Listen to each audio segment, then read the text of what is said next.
Important सूचना है सभी स्टूडेंट्स के लिए। स्टेट पीसीएस की अगर आपको सिर्फ सिलेक्शन की तैयारी करनी है तो सिर्फ और सिर्फ स्टडी फॉर सिविल सर्विसेज को स्ट्रिक्टली फॉलो करिए, ठीक है। चाहे आप हमारे फ्री इनिशिएटिव भी फॉलो कर सकते हैं, कंप्लीट पेड ग्रुप्स भी चलते हैं जिसमें वन स्टॉप डेस्टिनेशन के साथ पूरी तैयारी सब कुछ एक ही जगह करवाया जाता है। प्रैक्टिस भी करवाई जाती है, आंसर राइटिंग भी करवाई जाती है, सिलेक्शन मटेरियल भी दिया जाता है, रिकॉर्डेड वीडियोस भी दिए जाते हैं। सेल्फ स्टडी वाला जो है करना आपको है, सारा डाउट क्लियरेंस किया जाएगा, पूरा गाइडेंस सब कुछ एक ही जगह। कोई बुक अलग से नहीं लेनी है, कोई मैगजीन अलग से नहीं लेनी है, कोई टेस्ट सीरीज अलग से नहीं लेनी, कोई करंट अलग से नहीं पढ़ना है, सब कुछ एक ही जगह जो है आपको study for civil services provide करता है। कंप्लीटली फ्री में भी हमारे इनिशिएटिव चलते हैं, यूट्यूब में, टेलीग्राम में भी फ्री जो है डेली क्विज भी चल रही है, जीएस की भी, करंट की भी चल रही है।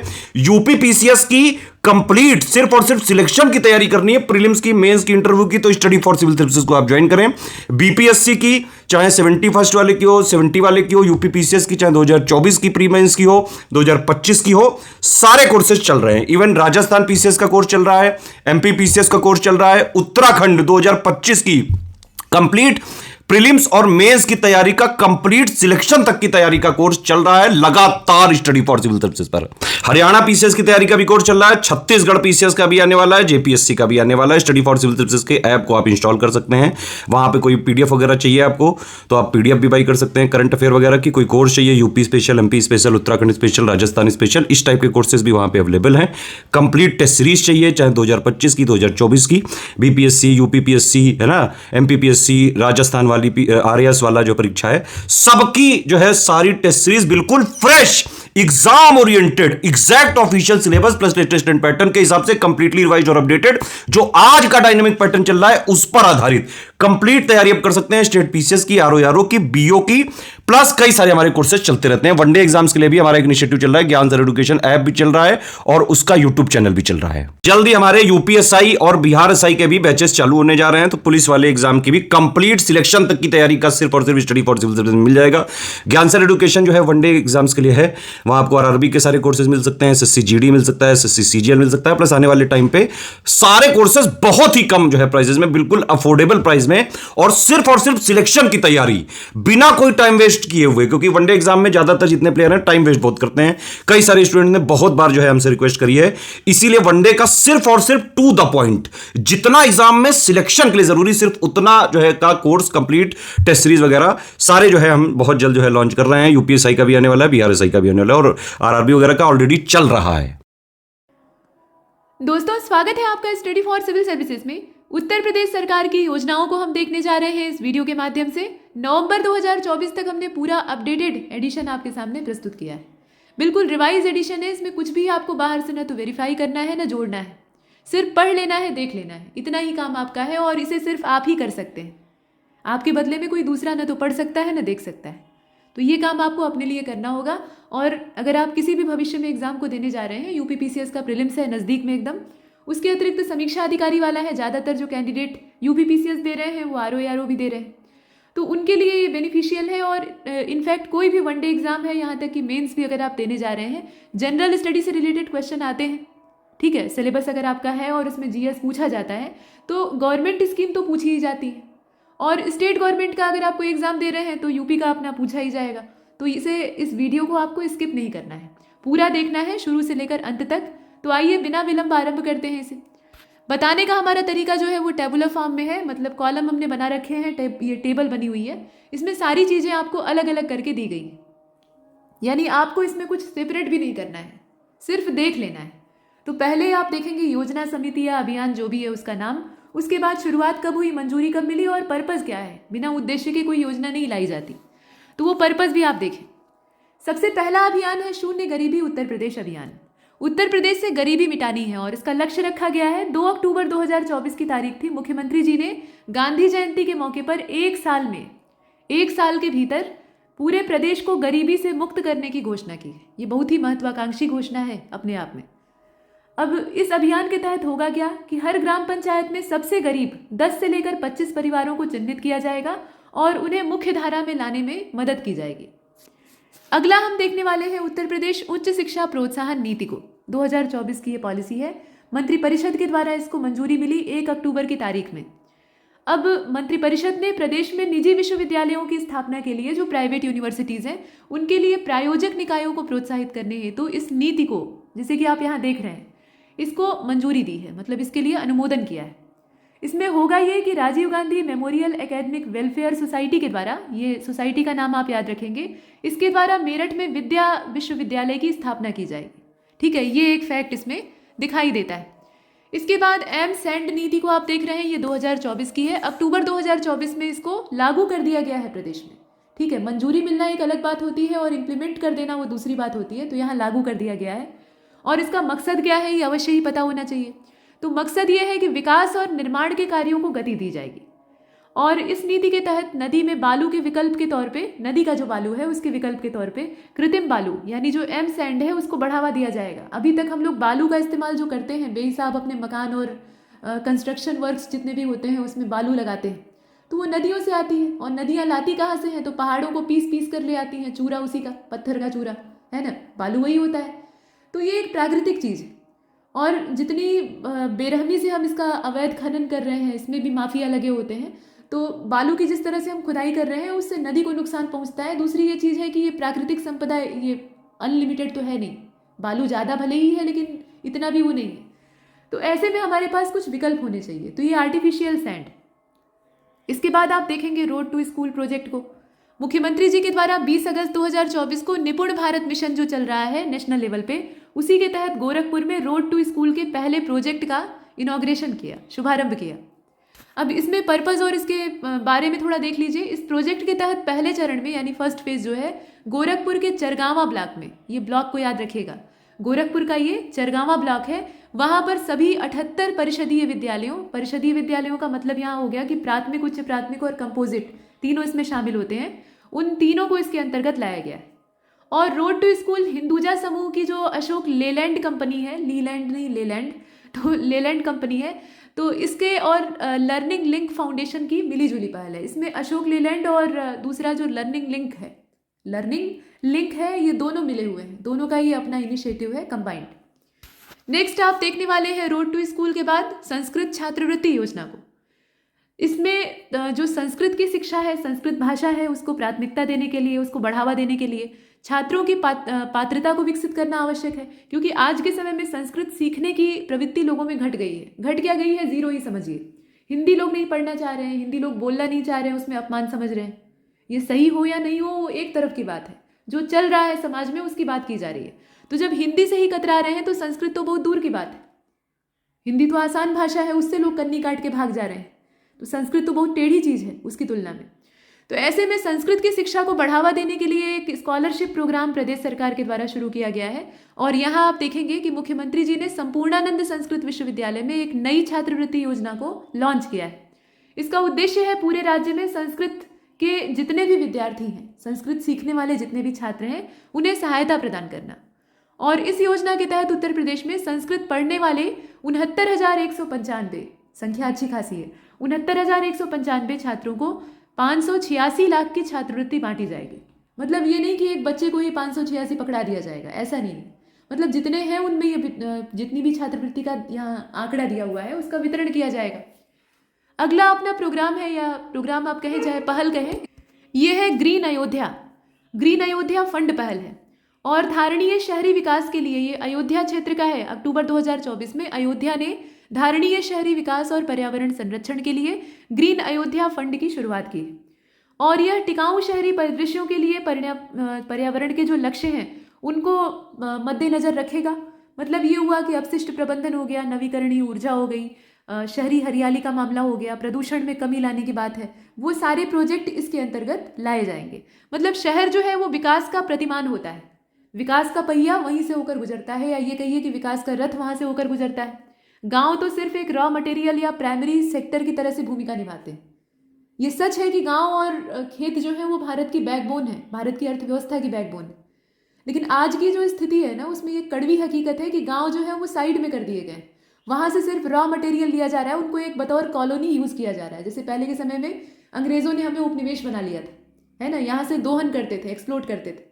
तो वैसे ही स्थिति आजकल गाँवों की है और शहर जो है वहाँ से रॉ मटेरियल उठा कर मालामाल होते जा रहे हैं। धन्ना सेठ जो है वो और धनी होते जा रहे हैं, जो गरीब हैं वो और खंगालते जा रहे हैं, कंगाल होते जा रहे हैं। यही स्थिति है, बदहाल दुनिया है ना। कम से कम अपना भारतीय समाज तो ऐसा ही है। तो ऐसी स्थिति में यहाँ जो धारणीय शहरी विकास की बात की जा रही है, शहर विकास के पहियों का रास्ता देते हैं। ठीक है, तो ये शहर जो है ना, ये विकास के नाम पर विनाश के कगार पे खड़े हैं। जितना ये अपने पर्यावरणीय संसाधनों का, प्रकृति का दोहन कर रहे हैं, उसे नष्ट कर रहे हैं, एक दिन ऐसा जरूर आएगा कि ये पहले तबाह होंगे, और यही पहले तबाह होंगे, ये तय बात है। तो अब आवश्यक है कि धारणीय विकास को इनके शहरों के अंदर समावेशित किया जाए। तो उसी के लिए ये सारा काम किया गया है। मतलब अपशिष्ट प्रबंधन किया जाए, नहीं तो कचरे के पूरे बड़े बड़े पहाड़ इकट्ठे होते जा रहे हैं। दिल्ली के आसपास आप देख रहे हैं ना, अरावली के साइज के पहाड़ वो कचरे के पहाड़ हैं। तो वैसे जो अपशिष्ट प्रबंधन है, उनकी आवश्यकता वहाँ बनती है। यमुना की बदहाल स्थिति को आप देखते हैं। तो कूड़े कचरे, जितने भी कचरा शहर से बाहर निकल रहा है, उसका निस्तारण सही तरीके से हो सके। उसके अलावा जो ऊर्जा के संसाधन है वो सीमित है हमारे पास, तो जो नवीकरणीय ऊर्जा के संसाधन है उनको हम अपनाएं। उसके साथ साथ शहरी हरियाली का बंदोबस्त करें, क्योंकि पेड़ों का तो हमने सत्यानाश करके रखा हुआ है। पेड़ों को काट के, खेतों को खोद कर हमने वहां पर अपनी बिल्डिंगें खड़ी कर ली है ना, तो उनको हम फिर से उगाएं जहाँ जितनी जमीन है उसी में। इसके अलावा प्रदूषण को कम करें भाई। आजकल देख रहे हैं आप AQI यानी एयर क्वालिटी इंडेक्स, क्या दशा है उसकी। तो ये सारी चीज़ें आवश्यक है शहरों के लिए। तो यहाँ अयोध्या के लिए ये ग्रीन फंड जो पहल है, इसको आप देख रहे हैं, ऐसे ही हर शहर के लिए होना चाहिए। इसके बाद ऑपरेशन भेड़िया, इसको हमने पिछले वाले लेक्चर में, यानी जब पिछला वाला हमने स्टेट गवर्नमेंट की स्कीम्स वाला वीडियो कवर किया था, तो उसमें भी देखा था। भेड़ियों का आतंक पिछले कुछ दिनों में ज़्यादा बढ़ गया था। अभी तो शांति है, लेकिन पिछले कुछ दिनों में, मतलब वही बरसात का मौसम था। असल में भेड़िए जो है ना, ये कच्ची ज़मीन में रहते हैं। जो नदी नालों के किनारे होते हैं, वहाँ ये मिट्टी खोद कर उसके अंदर ऐसे माद बना के रहते हैं। वहीं पर इनका रिप्रोडक्शन वगैरह का काम होता है, बच्चे वगैरह देते हैं। कुत्ते भी ऐसे ही करते हैं। ठीक है, तो वो बिल बनाकर, मतलब एक माद गुफा खोद के अंदर उसमें अपना बच्चे वगैरह रखते हैं। तो जब बरसात का पानी वहाँ भरता है, तो वहाँ से ये पलायन करते हैं, भागते हैं। और भागते हैं तो मैदानी इलाकों में जहाँ भी उन्हें जगह मिलती है वहाँ शरण लेते हैं। तो ऐसे में ही ये भेड़ियों का आतंक बढ़ा था। ये बरसात का सीजन है, आप देख रहे हैं। तो ये बहराइच जिले की मेहसी तहसील थी, जहाँ की ये ऑपरेशन लॉन्च करना पड़ा, जिसका नाम था ऑपरेशन भेड़िया। और इसमें भेड़ियों का एक पूरा पैक था, एक झुंड था, जिसको कि पकड़ा गया और बेअसर किया गया, ऐसा दावा किया गया। हालांकि सारे भेड़िए पकड़े भी नहीं गए, ठीक है, और उसमें से कुछ ही हिंसक थे, बाकी जो है वो सिर्फ अपना खाना ढूंढ रहे थे। तो ये ऑपरेशन भेड़िया है। हाल के हमलों से बचने के लिए जो जिम्मेदार भेड़िए हैं, उनके झुंड को पकड़ना और बेअसर करना, इसका लक्ष्य था। इसके बाद है नई सोशल मीडिया पॉलिसी, ये प्रदेश सरकार की है। इसमें आप देखेंगे कि यूपी के मंत्रिमंडल ने इसको मंजूरी दी है अगस्त 2024 में। अब ये जो सोशल मीडिया नीति है, इसका उद्देश्य है फेसबुक, एक्स मतलब पुराना वाला ट्विटर, इंस्टाग्राम, यूट्यूब, ये जितने भी सोशल मीडिया प्लेटफॉर्म है, इन पर जितनी भी सामग्री अभी चल रही है वर्तमान में, उसको रेगुलेट करना, उसका विनियमन करना। तो अब इस नई पॉलिसी के हिसाब से जो सोशल मीडिया इन्फ्लुएंसर हैं, जो कि आजकल के सोशल मीडिया के जो फॉलोअर्स हैं या फिर फैन हैं कहा जाए, उनके लिए भगवान से कम नहीं है।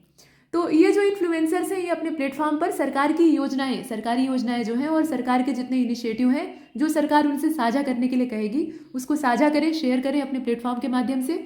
और इसकी एवज में वो 8 लाख रुपए तक की आमदनी महीने में कर सकते हैं, जो कि एक बड़ी अच्छी खासी रकम होती है। ठीक है, तो ये चीज़ आप देख रहे हैं। इसके बाद अगला आप देखेंगे मित्र वन को, मैत्री वन, ये पर्यावरण से जुड़ी हुई पहल है।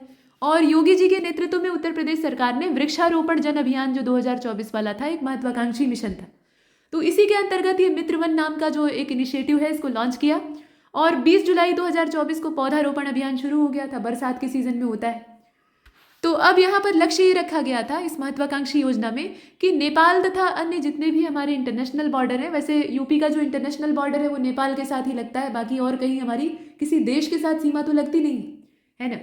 तो अंतर्राष्ट्रीय सीमा सहित जितनी भी उत्तर प्रदेश की सीमाएं हैं, जो आंतरिक सीमाएं हैं, वहाँ भी हरियाली को बढ़ावा देना, क्योंकि प्रदेश के अंदर तो आबादी इतनी कूट कूट कर भरी हुई है ना कि उसमें फिर पेड़ उगाने की जगह बची नहीं है। तो कम से कम बॉर्डर ही सही, जहाँ जगह है वहीं उगा लीजिए।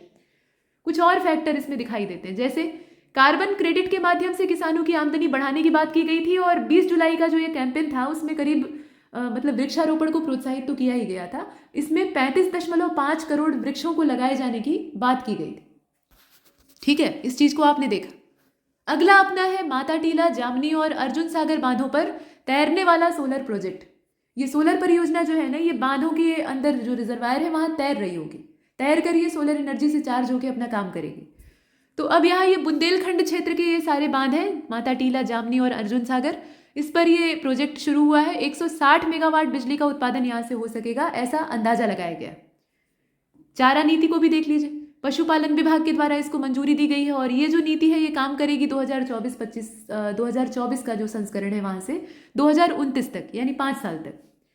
तो चारा उत्पादन को बढ़ाना, क्योंकि पशुओं के संवर्धन की हम बात कर रहे हैं, देशी नस्ल की गायों की जो प्रजातियां हैं उन्हें बेहतर बनाने के लिए काम कर रहे हैं, ठीक है। मिशन नंद बाबा, गोकुल मिशन, ये सब आप सुनते हैं, ठीक है।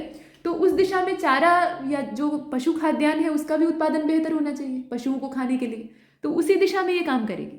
चारा उत्पादन को हम बढ़ाने की दिशा में काम करेंगे। उसके अलावा जो चारा उगाया जाएगा वो भी पौष्टिक होगा और पूरे साल भर उपलब्ध होगा, यानी कि कुछ खास मौसम में बहुतायत है फिर गायब हो गया। और उसके साथ साथ चारा क्षेत्र में उद्यमिता और क्षमता निर्माण को भी विकसित किया जाएगा। मतलब चारा उगाने वाले जो लोग हैं उन्हें रोजगार मिलेगा, उससे बहुत सारे लोगों को रोजगार मिलेगा। तो उस दिशा में भी हम काम कर रहे हैं। नेक्स्ट, यहाँ आप देख रहे हैं पेड़ लगाओ पेड़ बचाओ जन अभियान। तो पेड़ लगाएं और जो पेड़ लगे हुए हैं उनको बचाएं। ये एक जन अभियान था, 2024 का था और 36.51 करोड़ से भी अधिक पौधे लगाए गए। वही तारीख है 20 जुलाई वाली। पौधारोपण अभियान अभी पीछे आपने देखा है। और लखनऊ का जो कुकरेल नदी तट है वहां पर पौधारोपण अभियान का आगाज किया गया माननीय मुख्यमंत्री जी के द्वारा। नेपाल बॉर्डर वाले जो हमारे पास जिले हैं, जैसे महाराजगंज है, सुनौली वाला इलाका, लखीमपुर खीरी है, श्रावस्ती है, बहराइच है, पीलीभीत है, मतलब जितने भी जिले, तो उनकी सीमाओं पर मित्र वन स्थापित किए जाएंगे। और बिहार, उत्तर प्रदेश से सटे हुए जो हमारे पड़ोसी राज्य हैं, जैसे बिहार है, उत्तराखंड है, दिल्ली है, छत्तीसगढ़ है, मध्य प्रदेश है, राजस्थान है, तो इन समेत सभी राज्यों के आसपास, मतलब आप ऐसे समझें कि यूपी के चारों ओर जितने भी बॉर्डरिंग चाहे स्टेट्स हैं या फिर कंट्री है, तो उनके साथ जो हमारी सीमाएं लगी हुई हैं वहाँ वृक्षारोपण किया जाएगा, जैसा कि हमने पीछे भी अभी जस्ट देखा है। और इसमें देखेंगे आप कि शक्ति वन और युवा वन के नाम से कुछ और भी जो इनिशिएटिव हैं वो चलाए गए। सबसे ज्यादा वृक्षारोपण का काम या पौधारोपण का काम सोनभद्र जिले में हुआ। यहाँ 1,53,00,000 पौधे लगाए गए। सोनभद्र जो है ये वनों के मामले में काफी समृद्ध था, लेकिन अभी कुछ पिछले वर्षों में देखा गया है कि यहाँ वनों की तादाद में तेजी से गिरावट हुई। और सिर्फ सोनभद्र ही नहीं, जो सघन वन वाले क्षेत्र हैं पूरे देश भर में भी, वहां भी वृक्षावरण तेजी से घटता जा रहा है। तो यहाँ पर आप देखेंगे कि ग्राम्य विकास विभाग जो है, अब इसमें विभागों की अलग से लिस्ट तैयार की गई थी। सोनभद्र जिला तो पहले स्थान पे है जिलों के हिसाब से। विभाग की अगर बात करें तो ग्राम्य विकास विभाग जो है वो पहले स्थान पर रहा और इसने कुल 13,54,00,000 पौधे लगाए थे। दूसरे स्थान पर वन्य जीव विभाग है, ये 12.64 करोड़ पौधे लगा के दूसरे स्थान पे। तो किसने कितने पौधे लगाए ये नहीं पूछा जाएगा। ये नहीं पूछा जाएगा कि बताइए कितने करोड़ और कितने लाख, ये मूर्खता वाला प्रश्न होगा। ये जरूर पूछा जा सकता है या स्टेटमेंट में दिया जा सकता है कि पहले नंबर पर कौन था, दूसरे नंबर पर कौन था, सही पहचानिए, ऐसे करके, ठीक है। तो प्रश्न कैसा बनेगा उसका भी आइडिया आपको होना चाहिए। अब यहाँ देखिए माटी कला रोजगार योजना है। अब जिले के शहरी और ग्रामीण क्षेत्र, वहां पर 8वीं तक पढ़ाई किया हुआ होना चाहिए। तो 8वीं पास प्रशिक्षित युवाओं को माटी कला यानी मिट्टी के बर्तन से संबंधित व्यावसायिक गतिविधियों के लिए 10 लाख रुपए का ऋण उपलब्ध कराया जाएगा। अब ये जो माटी कला रोजगार योजना है, इसके माध्यम से राज्य के माटी कला का काम करने वाले, मतलब मिट्टी के बर्तन और मिट्टी के जो तमाम सामान हैं उनको बनाने वाले सदस्यों को 5 लाख रुपए तक का ऋण बिना किसी ब्याज के दिया जाएगा। इंटरेस्ट फ्री लोन है ये, ठीक है। और 5 लाख से ज्यादा 10 लाख रुपए तक का जो कर्जा है उसके लिए फिर 8वीं तक की आपने पढ़ाई की हो और कुछ हद तक आपको अपने काम की अच्छी खासी जानकारी हो, उसके बाद तब आपको लोन दिया जाएगा। मतलब प्रशिक्षित आप होने चाहिए। प्रशिक्षित का मतलब एकदम स्टैंडर्ड प्रशिक्षण नहीं होना चाहिए, लेकिन एक बेसिक प्रशिक्षण आपके पास होना चाहिए। ये नहीं कि आपने 10 लाख का लोन उठा लिया और आपको जानकारी कुछ नहीं, ऐसा नहीं होना चाहिए। इसके बाद आप अगले वाले को देखें, यह है एक परिवार एक पहचान। जून 2024 की बात है। प्रत्येक परिवार को परिवार पहचान पत्र जारी करने की प्रक्रिया की समीक्षा की गई और इसके त्वरित क्रियान्वयन का निर्देश दिया गया है मुख्यमंत्री जी के द्वारा। तो प्रत्येक परिवार को एक विशिष्ट पहचान पत्र दिया जाएगा, जिससे कि राज्य में परिवार इकाइयों का एक व्यापक लाइव डेटाबेस तैयार होगा। एकीकरण की बात।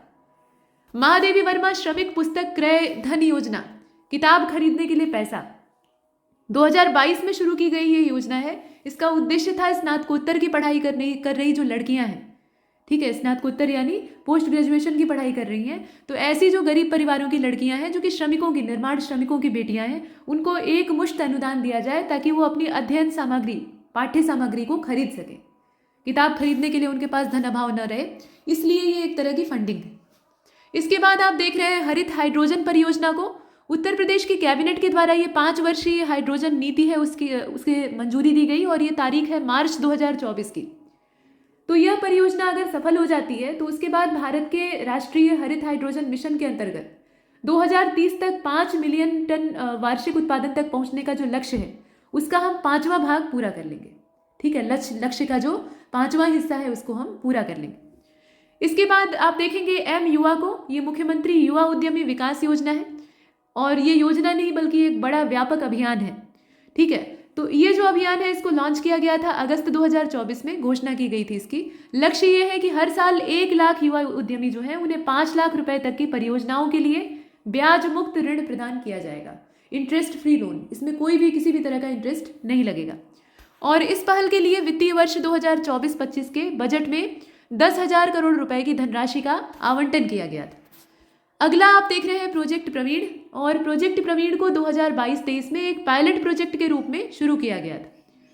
प्रोजेक्ट प्रवीण के माध्यम से 61,000 से भी अधिक लड़के और लड़कियों को कौशल प्रशिक्षण यानी स्किल डेवलपमेंट की ट्रेनिंग दी जाएगी। और यह परियोजना जो है ये राज्य के उच्चतर माध्यमिक विद्यालयों में पढ़ने वाले कक्षा 9 से लेकर 12वीं तक के छात्रों के लिए है। ठीक है, मतलब जितने लड़के लड़कियां हैं उनके लिए। फाइलेरिया उन्मूलन के लिए हम मिशन चला रहे हैं। फाइलेरिया को राज्य से मिटाना है, सरकार का लक्ष्य है। उसके लिए वार्षिक मास ड्रग एडमिनिस्ट्रेशन यानी MDA 5 से लेकर 15 फरवरी 2024 तक आयोजित किया गया था। ठीक है, ये तारीख। और यह अभियान उत्तर प्रदेश के 17 जिलों में चलाया गया था। तो फाइलेरिया को खत्म करने का हमारा लक्ष्य कहाँ तक का है वो देख लीजिए। देखिए, उत्तर प्रदेश सरकार ने वर्ष 2026 तक और केंद्र सरकार ने वर्ष 2027 तक फाइलेरिया को पूरी तरह से उखाड़ कर फेंकने का लक्ष्य बनाकर रखा हुआ है। अगला आप देख रहे हैं कन्या सुमंगला योजना, अनुदान के मौद्रिक लाभ में वृद्धि की गई है। कन्या सुमंगला योजना काफी पहले से चल रही है, अब उसका जो अनुदान था, अनुदान राशि थी, उसको बढ़ा दिया गया है। तो 14 फरवरी 2024 की बात है, मुख्यमंत्री कन्या सुमंगला योजना के तहत जो 6 श्रेणियां आती थी उनमें प्रदान किया जाने वाला अनुदान 15,000 रुपए से बढ़ाकर 25,000 रुपए सालाना कर दिया गया है।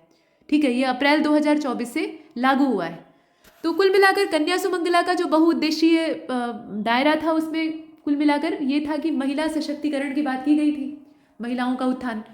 तो इसमें कन्या भ्रूण हत्या का उन्मूलन किया जाएगा, ऐसा कहा गया था। लैंगिक समानता की बात की गई थी, बाल विवाह को रोकने की बात है, लड़कियों के स्वास्थ्य और शिक्षा के स्तर को सुधारने की बात है। ठीक है, तो कुल मिलाकर ये सार्वजनिक अवधारणा को एक विकसित करेगा जिसमें कि महिलाओं को एक अच्छे लेवल तक ले आया जा सके। महिला सशक्तिकरण का मतलब ये नहीं होता है कि पुरुषों से ऊपर, पुरुषों के बराबर ले आकर उन्हें खड़ा कर सके, मतलब नर और नारी एक समान हो जाए, स्टेटस उनका सामाजिक स्तर एक बराबर हो जाए।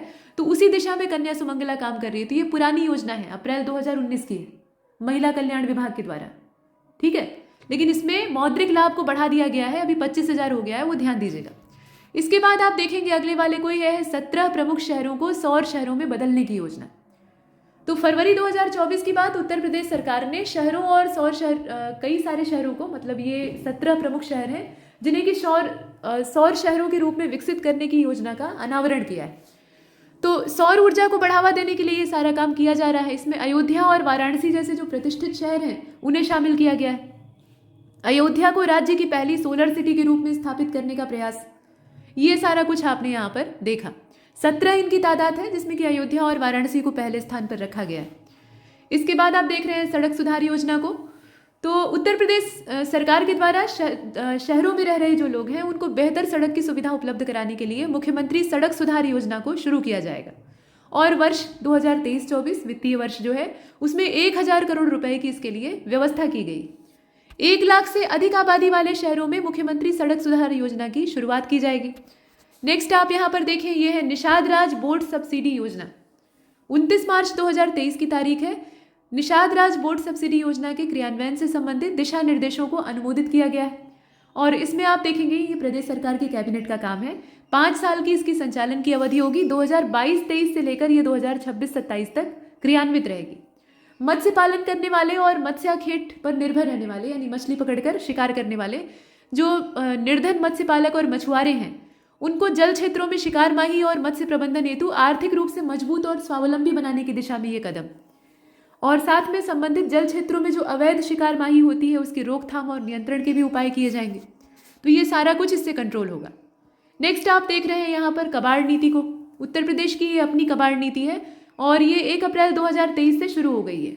तो 15 साल पुराने जो वाहन हैं, 1 अप्रैल 2023 की यहाँ तारीख है, वहाँ से 15 साल पुराने अगर आपके पास वाहन है तो उनको कचरे के ढेर में भेजने की तैयारी है, यानी स्क्रैप करने की तैयारी है। अगला टाउनशिप पॉलिसी को देख लीजिए, ये 2023 की है प्रादेशिक, और इसका प्रस्तुतिकरण किया गया मार्च 2023 में। नीति ये कहती है कि 2 लाख से कम आबादी वाले शहरों में न्यूनतम 12.5 एकड़, ठीक है 12.5 एकड़, और बड़े शहरों में 25 एकड़ के क्षेत्रफल में नई कॉलोनियां बसाई जाएंगी, ताकि वहां पर आबादी को बसाया जा सके, लोग बेहतर जीवन बिता सकें।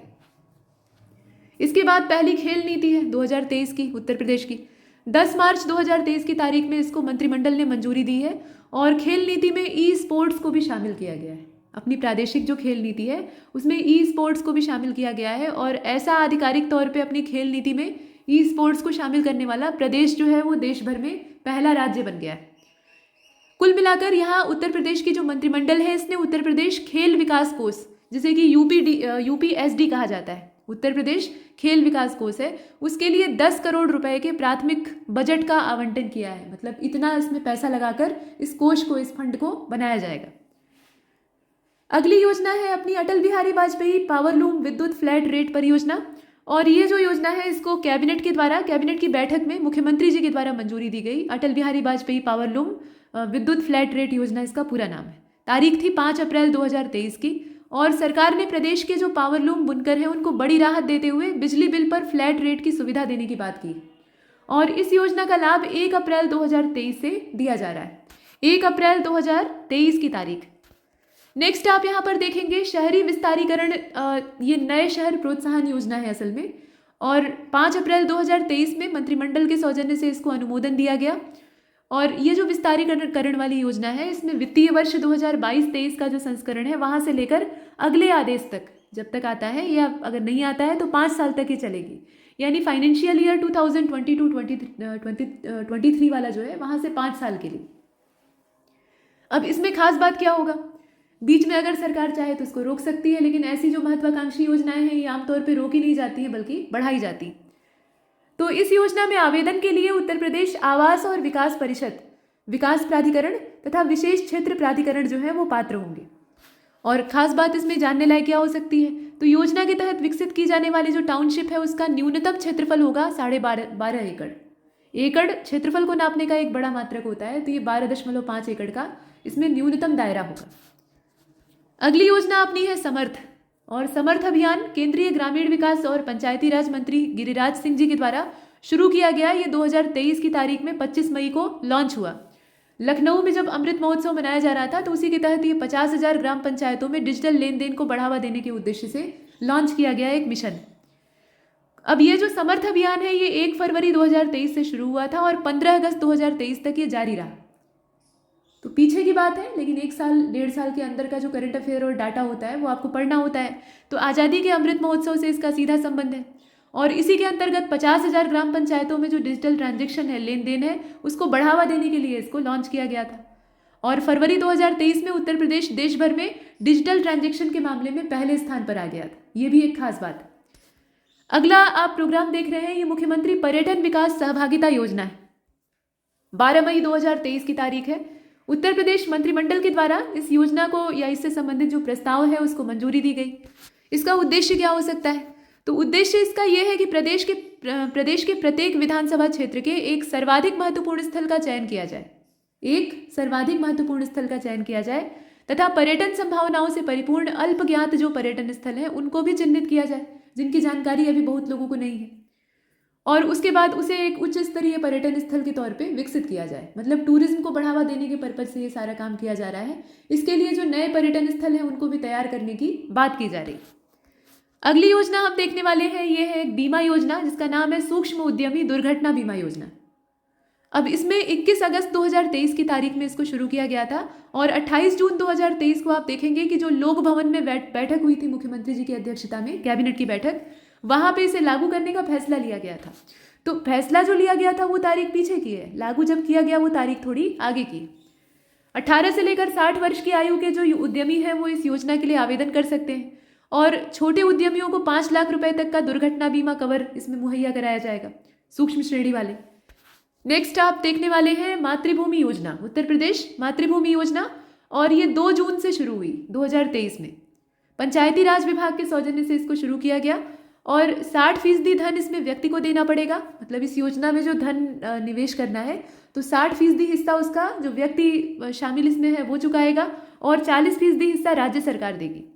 अब विदेश में बसने वाले जो लोग हैं, बढ़िया वहाँ कमाई करते हैं तभी टिकते हैं, तो वहाँ खूब मोटी कमाई कर रहे हैं, तो वो अपने देश के लिए भी कुछ करें, अपने गांव गिराओं के लिए भी कुछ करें। देश के लिए ना सही लेकिन अपने स्थानीय गांव के लिए या कस्बों मोहल्लों के लिए तो करें ही।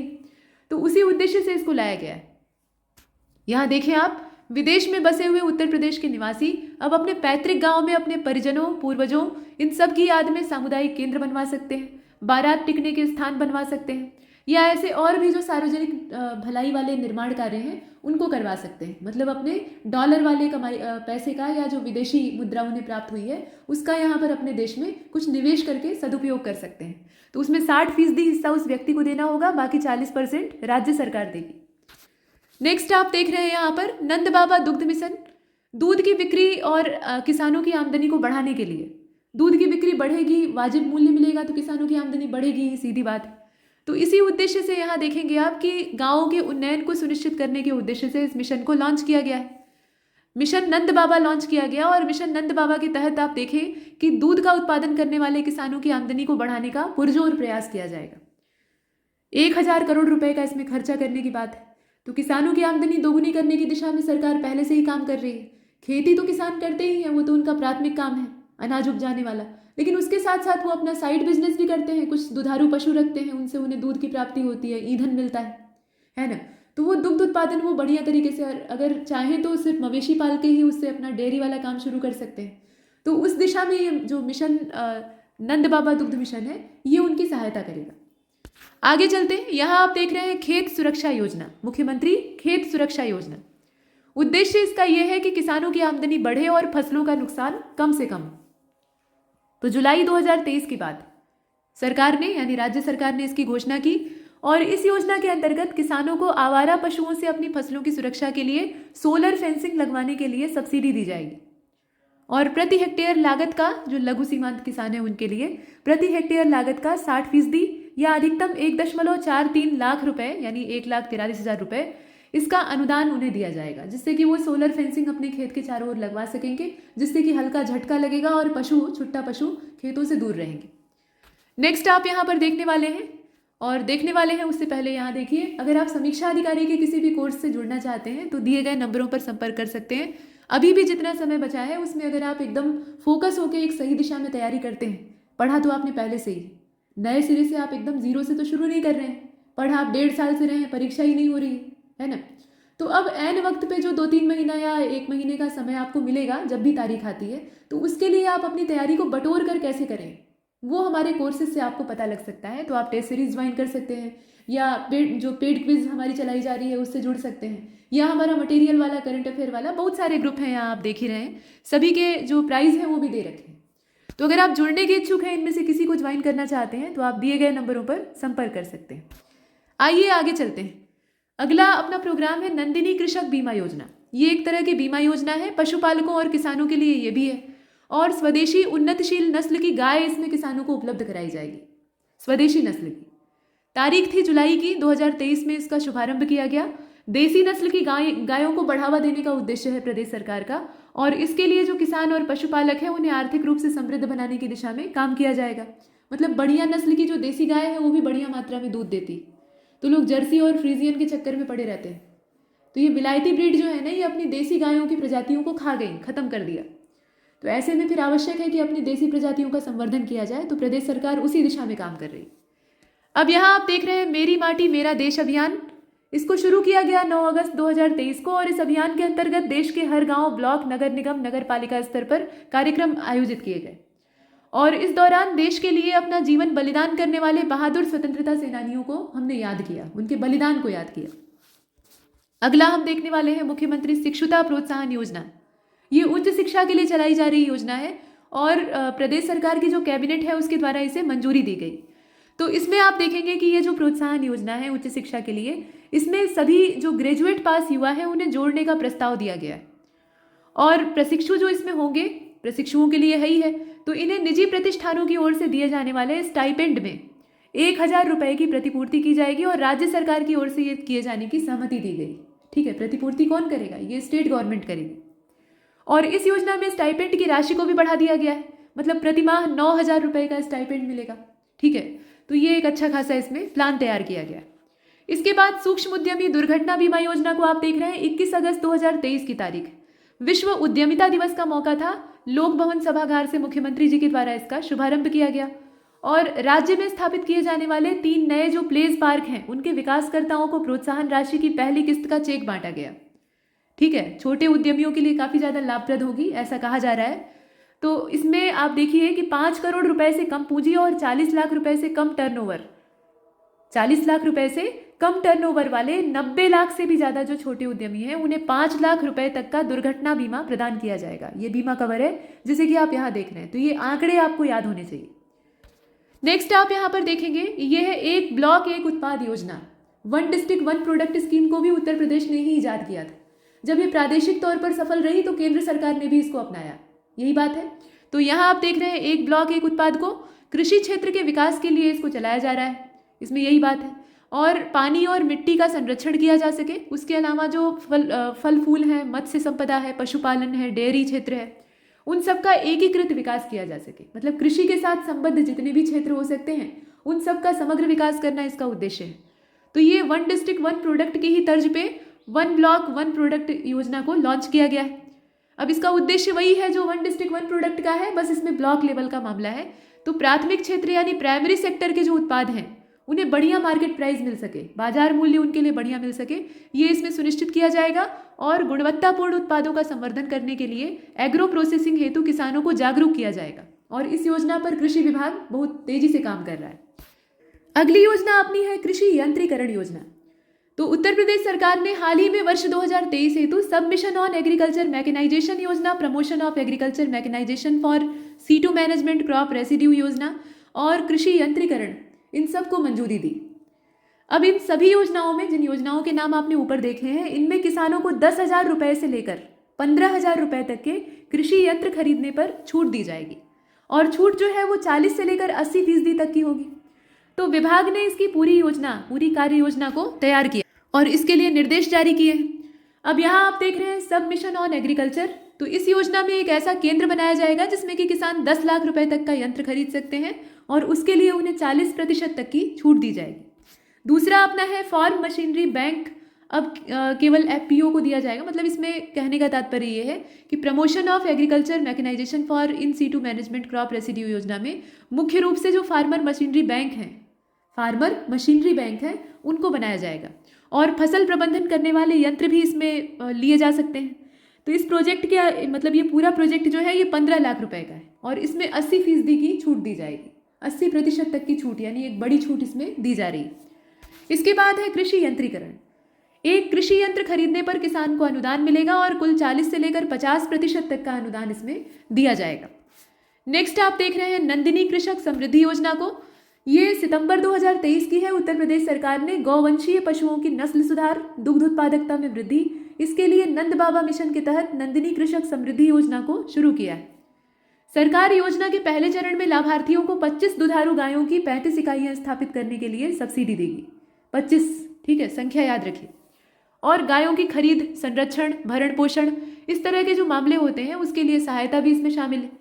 पहला चरण जो है ये 2023-24 के संस्करण में प्रदेश के 10 मंडल मुख्यालय, मतलब जनपद के हिसाब से अगर आप देखें तो अयोध्या, गोरखपुर, वाराणसी, प्रयागराज, लखनऊ, कानपुर, झांसी, मेरठ, आगरा, बरेली, इन सभी में संचालित किया जाएगा। कुछ और इसमें देख लीजिए इनिशिएटिव इसका। पहली चीज़ तो उद्देश्य, तो सीधी बात है भाई, यहाँ जो गोवंश है उनकी बढ़ोतरी की बात हो रही है, तो दुग्ध उत्पादन क्षमता को बढ़ाने का लक्ष्य है। गोवंश में सुधार लाना है, मतलब उनकी जो प्रजातियाँ हैं उन्हें उन्नत बनाना है और पशुओं की दुग्ध उत्पादन क्षमता इससे बढ़ेगी, इसमें कोई संदेह की बात नहीं है। तो गोपालन ही सिर्फ नहीं, अगर आप भैंस भी पाल रहे हैं तो कम से कम उसमें 3 साल का आपके पास अनुभव होना चाहिए, मतलब आपके पास एक छोटा अनुभव तो होना ही चाहिए पशु पालने का। ऐसा नहीं कि आप एकदम अनाड़ी हैं इस मामले में। और इसके प्रमाण जो है वो संबंधित आपको चिकित्सा अधिकारी, जो मुख्य चिकित्सा अधिकारी हैं, वो मुहैया करा सकते हैं। मतलब बतौर सर्टिफिकेट आपके पास एक्सपीरियंस होना चाहिए। अगर सिर्फ अनुभव है और आपके पास प्रमाण पत्र नहीं है तो सरकार नहीं मानेगी। नेक्स्ट आप यहाँ पर देखने वाले हैं, अच्छा इसमें ये कहा गया कि दुधारू गायों की नस्ल कौन कौन सी है। तो वही जो अपनी देसी प्रजातियां हैं जैसे साहीवाल है, गिर है, थारपारकर है, गंगातीरी है, यही सब गायें इसमें आती। और इकाई की स्थापना के लिए आपके पास जमीन कितनी होनी चाहिए, तो कम से कम आधे एकड़ की जमीन तो होनी ही चाहिए, इतना तो चाहिए। नेक्स्ट आप देख रहे हैं स्वदेशी गौ संवर्धन योजना। अब ये अगस्त 2023 में घोषित की गई है। गौ पालकों को अधिकतम 80,000 रुपए का अनुदान दिए जाने की व्यवस्था है और इसमें कई सारे चरण बनाए गए। तो जो इसका फर्स्ट फेज है उसमें 18 जनपदों को कवर किया जाएगा। इसमें लखनऊ, कानपुर, अयोध्या, गोंडा, बस्ती, गोरखपुर, वाराणसी, आजमगढ़, प्रयागराज, चित्रकूट, मिर्जापुर, झांसी, आगरा, अलीगढ़, बरेली, मुरादाबाद, मेरठ, सहारनपुर, इन सब से इसे संचालित किया जाएगा। ये शुरुआती चरण है, उसके बाद इसे बड़े पैमाने पर लागू किया जाएगा। अगला हम देखने वाले हैं, यह है उत्तर प्रदेश जल आधारित पर्यटन और साहसिक क्रीड़ा नीति 2023। 1 अगस्त 2023 की तारीख है, इसको अनुमोदित किया गया मंत्रिमंडल के द्वारा और इसके लिए नोडल एजेंसी है अपने राज्य का पर्यटन निगम। ध्यान दीजिएगा, अधिसूचना की तिथि से, तारीख आपने देख ही ली है 1 अगस्त 2023, तो वहां से ये 10 साल तक के लिए वैलिड होगी। 10 साल तक के लिए वैलिड होगी और इसमें समस्त भू आधारित, वायु आधारित जलमार्ग, बांध, जलाशय, झील, नदी, तालाब या राज्य के अधिकार क्षेत्र के अंदर आने वाले जितने भी जल निकाय हैं वहां पर या भूमि खंडों पर जितनी भी एडवेंचरस एक्टिविटीज की जाती हैं उन सभी पर यह योजना काम करेगी। आगे हम देखने वाले हैं, अगला प्रोग्राम अपना है, ये है सीएम ग्रिड यानी ग्रीन रोड इंफ्रास्ट्रक्चर डेवलपमेंट शहरी योजना, जिसे कि सीएम ग्रिड स्कीम कहा जाता है।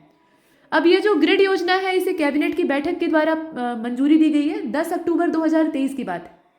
ठीक है, सड़कों को बेहतर बनाना, जो शहरों की सड़कें हैं उन्हें बेहतर बनाना, यही इसका लक्ष्य है। अब इसमें कई सारे चरण हैं क्योंकि सड़कों का दायरा काफ़ी बड़ा है। तो पहले चरण में आप देखेंगे कि 17 जो नगर निगम है उन्हें कवर किया जाएगा, जिसमें कि अयोध्या, अलीगढ़, आगरा, कानपुर, गाजियाबाद, गोरखपुर, झांसी, प्रयागराज, फिरोजाबाद, बरेली, मथुरा, वृंदावन एक ही में है, मेरठ, मुरादाबाद, लखनऊ, वाराणसी, शाहजहांपुर और सहारनपुर, ये सब इसमें शामिल है। दूसरे चरण में आप देखेंगे कि नगर पंचायत और नगर पालिका परिषद की जो सड़कें हैं उन्हें भी इसमें शामिल कर लिया जाएगा। मतलब पहला चरण जो है वो नगर निगमों के लिए है, उसके बाद फिर नगर पालिका और नगर पंचायत भी इसके दायरे में आ जाएंगे। तो सीएम ग्रिड को हमने देखा, वित्तीय वर्ष 2023-24 का समय 500 करोड़ रुपए की इसमें व्यवस्था की गई है इस पूरे काम के लिए। आगे आप देखेंगे वंदन योजना को, कैबिनेट की बैठक में 10 अक्टूबर 2023 को इसके लिए स्वीकृति प्रदान की गई और जितने भी शहरी निकाय हैं वहां पर जो सांस्कृतिक, पौराणिक, ऐतिहासिक, धार्मिक स्थान हैं उनके विकास के लिए इस योजना को लाया गया है।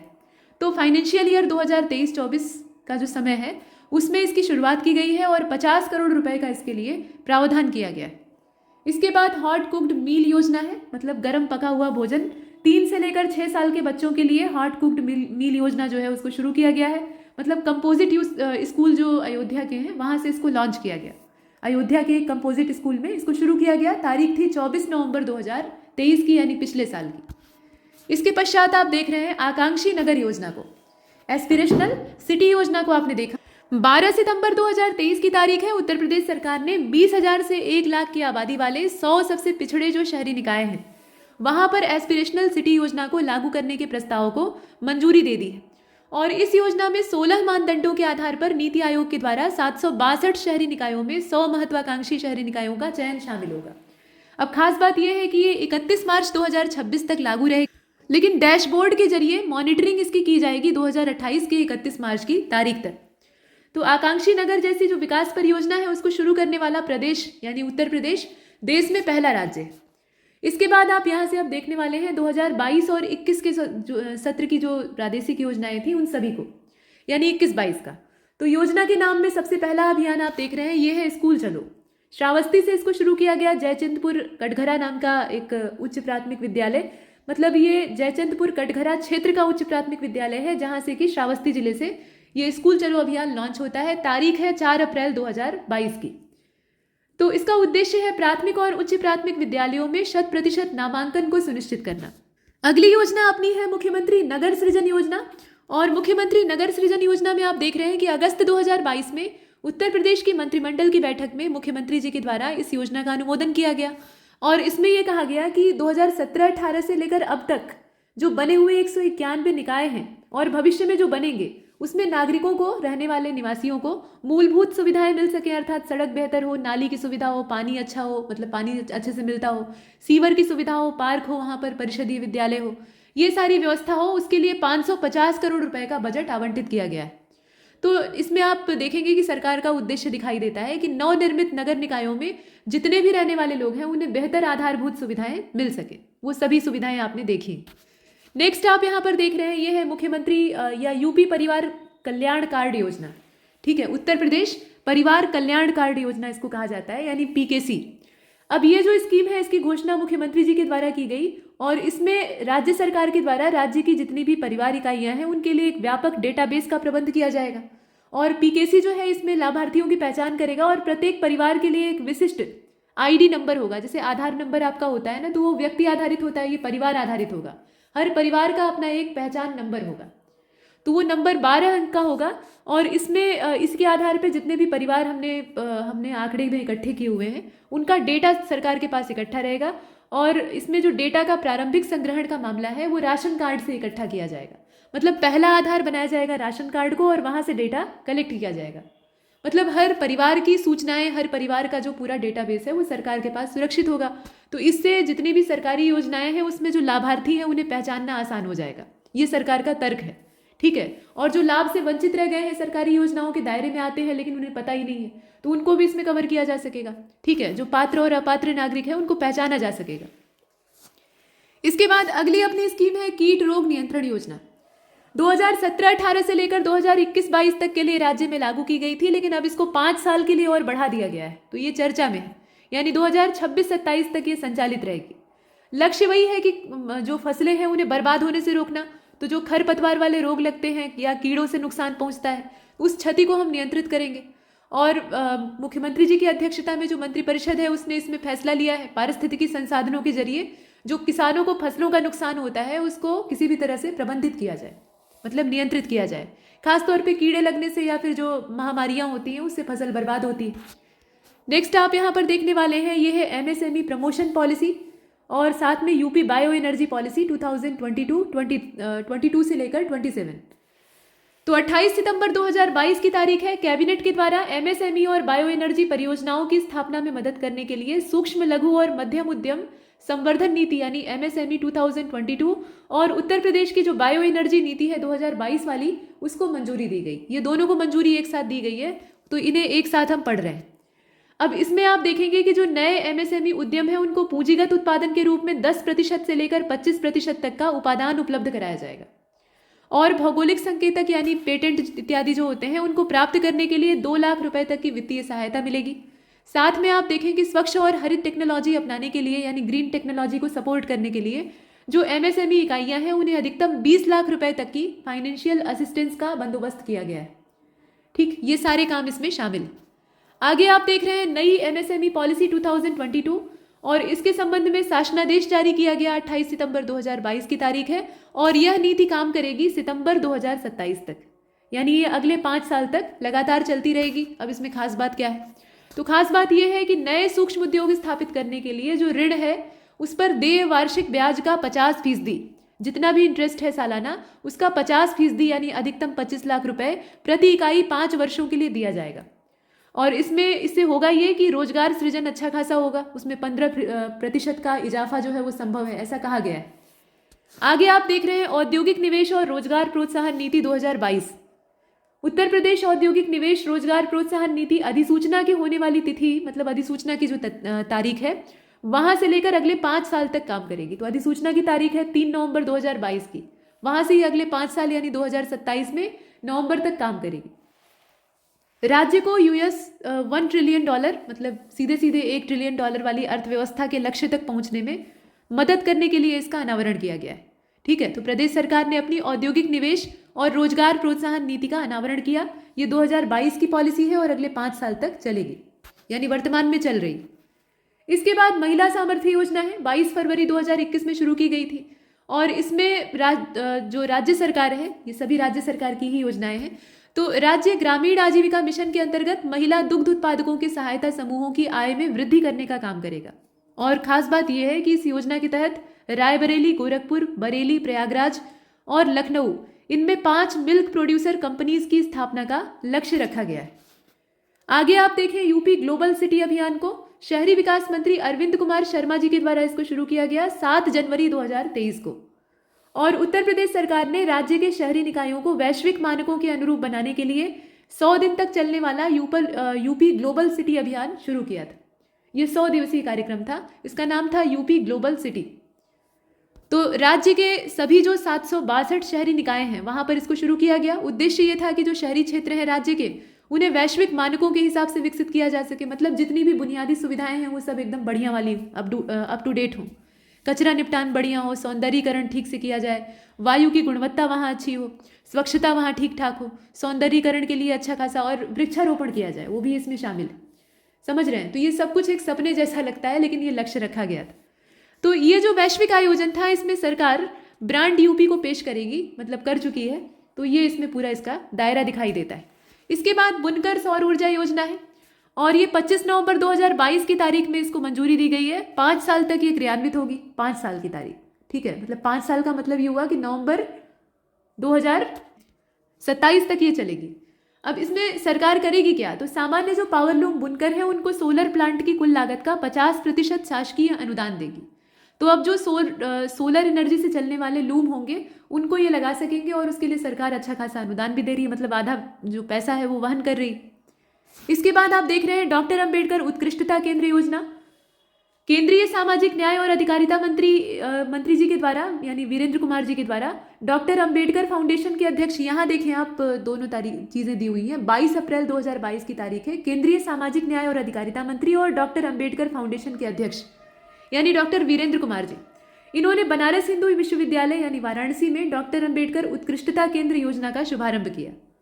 तो अब ये जो उत्कृष्टता केंद्र या उत्कृष्ट केंद्र योजना है, ये अनुसूचित जाति के छात्रों के लिए लाभ देने का काम करेगी, और ऐसे विद्यार्थी जो कि संघ लोक सेवा आयोग के लिए आयोजित की जाने वाली मतलब भर्ती के लिए जो परीक्षा होती है, मतलब सिविल सेवा परीक्षा सीधे सीधे, उसके लिए कोचिंग प्राप्त कर सकेंगे, और ये कोचिंग बिल्कुल निःशुल्क होगी। तो ये चीज़ आपने देखी। इसके बाद दीनदयाल उपाध्याय राज्य कर्मचारी कैशलेस चिकित्सा योजना है। इसका शुभारंभ किया गया 21 जुलाई 2022 को लोक भवन सभागार से मुख्यमंत्री जी के द्वारा, और ऐसी योजना को लागू करने वाला प्रदेश देश का पहला राज्य बन गया है। तो ये कैशलेस चिकित्सा योजना है, नाम से इसका काम क्लियर। पंचामृत योजना किसानों के लाभ के लिए, किसानों की आमदनी दोगुनी करने के लिए 4 अगस्त 2022 को इसकी घोषणा की गई थी। आगे आप देख रहे हैं मातृभूमि योजना को। ग्रामीण अर्थव्यवस्था और बुनियादी ढांचे को मजबूत करने के उद्देश्य से ये एक अनूठी योजना है जिसको कि शुरू किया गया, और ये 15 सितंबर 2021 की तारीख है, ठीक है। तो आम आदमी राज्य के विकास कार्यों में भागीदार बन सकेगा इस योजना के माध्यम से, और परियोजना पर खर्च होने वाली कुल लागत का 50% हिस्सा सरकार वहन करेगी, और 50% हिस्सा परियोजना में भागीदारी करने वाले नागरिक को देना पड़ेगा, ठीक है। 50-50 की इसमें पार्टनरशिप है। ये चीज आपने देखी। अगली योजना हम देख रहे हैं, ये है बाल सेवा योजना। मुख्यमंत्री जी के द्वारा इसकी घोषणा की गई 29 मई 2021 को। अब इसमें खास क्या है जानने लायक? तो इस योजना के तहत बच्चे के वयस्क होने तक उसके अभिभावक या देखभाल करता जो है उन्हें प्रतिमाह 4,000 रुपए की वित्तीय सहायता दी जाएगी, और 10 साल से कम उम्र के ऐसे बच्चे जिनका कि कोई अभिभावक या परिवार नहीं है, ऐसे सभी बच्चों को प्रदेश सरकार के द्वारा भारत सरकार की सहायता से संचालित राजकीय बाल गृह यानी जो शिशु गृह होता है वहां आवासीय सुविधा दी जाएगी। नेक्स्ट आप देखें यूपी कोविड इमरजेंसी वित्त पोषण योजना। 15 मई 2021 की तारीख है, उत्तर प्रदेश मंत्रिमंडल ने इसको मंजूरी दी है। ये इमरजेंसी वित्त पोषण योजना है, और वित्तीय सहायता योजना के तहत मतलब एक इकाई स्थापित करने के लिए इसको स्थापित किया गया है, मतलब लाया गया है, सीधी बात है। तो इकाई की स्थापना के लिए यानी यूनिट अपनी लगाने के लिए न्यूनतम निवेश की आवश्यकता 20 लाख रुपए इसमें निर्धारित की गई है, 20 लाख रुपए, ठीक है। कोविड इमरजेंसी वित्त पोषण योजना। अब ये नीचे आप देख रहे हैं योजना, इसको आप सभी जानते हैं, ये है अभ्युदय योजना। जितनी भी सिविल सेवा या प्रतियोगी परीक्षाएं होती हैं उन सभी की तैयारी के लिए, निःशुल्क तैयारी के लिए ये एक प्रादेशिक योजना है, आप सभी जानते हैं। 15 फरवरी 2021 को इसको शुरू किया गया था, और पहले चरण में ये योजना 18 मंडलों में शुरू की गई थी, जिसके तहत अभ्युदय कोचिंग खोली गई थी। उसके बाद ये फिर मंडल स्तर से जिला स्तर पर आ जाती है, तो जिला स्तर पर इसको दूसरे चरण में लागू किया गया। इसके बाद आप देखें अनूठी उपहार योजना, कोरोना टीकाकरण को बढ़ावा देने के लिए शुरू किया गया अप्रैल 2021 में। 1 डिस्ट्रिक्ट 1 वेटलैंड, ये दिसंबर 2022 की स्कीम है प्रदेश सरकार की, और प्रत्येक जिले 75 जिले हैं अपने पास, तो प्रत्येक जिले के एक वेटलैंड को एक इको टूरिज्म साइट के तौर पे विकसित करने का फैसला लिया गया, जो कि राज्य सरकार की 1 डिस्ट्रिक्ट 1 प्रोडक्ट योजना की तरह से ही काम करेगी। अब यहाँ पर उत्तर प्रदेश सरकार की योजनाओं को हम देखने वाले हैं, तो अभी तक वही देख रहे थे, लेकिन अब हम 2020 से पहले की योजनाओं को देखेंगे। 2020 वर्ष जो है उससे पीछे की योजनाएं यानी पुरानी जो गवर्नमेंट स्कीम है उन्हें देखेंगे तो सबसे पहले वन डिस्ट्रिक्ट वन प्रोडक्ट ही है। उत्तर प्रदेश सरकार की ये ब्रांडिंग योजना है और 29 सितंबर 2020 की तारीख में ये संपन्न जो मंत्रिमंडल की बैठक थी प्रादेशिक उसमें इसको मंजूरी दी जाती है। तो one district one product retail stores के माध्यम से इसको शुरू करने के प्रस्ताव को मंजूरी मिलती है और इसके तहत जो खुदरा दुकान है वहाँ पर उपलब्ध सामानों के माध्यम से वन डिस्ट्रिक्ट मतलब वहाँ जो उपलब्ध स्थान है उनके माध्यम से वन डिस्ट्रिक्ट वन उत्पादों की बिक्री को बढ़ावा दिया जाएगा। मतलब लोकल मार्केट में इन उत्पादों की पूछ और पहुँच बढ़ेगी तो वहाँ से लोग खरीदेंगे। इससे जो विक्रेता हैं वो भी लाभान्वित होंगे, जो खरीदार हैं उन्हें भी एक जेन्युइन प्रोडक्ट मिल सकेगा। तो ये one district one product scheme को आप सबसे पहले देख रहे हैं और योजना प्रारंभ होने की तिथि से 3 वर्ष तक लागू रहेगी। इस समय मतलब उस समय ऐसा ही कहा गया था। बाद में ये इतनी ज़्यादा लोकप्रिय हो जाती है कि इसको सेंट्रल गवर्नमेंट के द्वारा भी अपनाया जाता है। ठीक है, तो ये वन डिस्ट्रिक्ट वन प्रोडक्ट की ब्रांडिंग योजना थी। ब्रांडिंग का मतलब समझ रहे हैं, प्रचार की बात की जा रही है, मतलब इसे ब्रांड के तौर पे पेश किया गया जब इसे लोकप्रियता मिलती है। लेकिन असली योजना तो यहाँ पर है, ये देखिए ब्रांडिंग इसकी की गई थी 29 सितंबर 2020 में, जैसा कि आपने यहाँ देखा। ये original one district one product नहीं है, उसकी ब्रांडिंग की जा रही है। जैसे एक चीज़ जो है ना वो जब हम एक बार उसको चलाते हैं या कहीं मार्केट में ले जाते हैं उसके बाद वो फेमस हो जाती है, उसका अच्छा खासा लोगों को फ़ायदा दिखाई देता है, लोग उसकी तारीफ़ करते हैं तो उसे हम बतौर ब्रांड इस्तेमाल करते हैं। तो वही काम यहाँ प्रदेश सरकार के द्वारा किया गया। ठीक है, और इसके लिए जो खुदरा दुकानें हैं उनको एक बेस के तौर पे इस्तेमाल किया गया।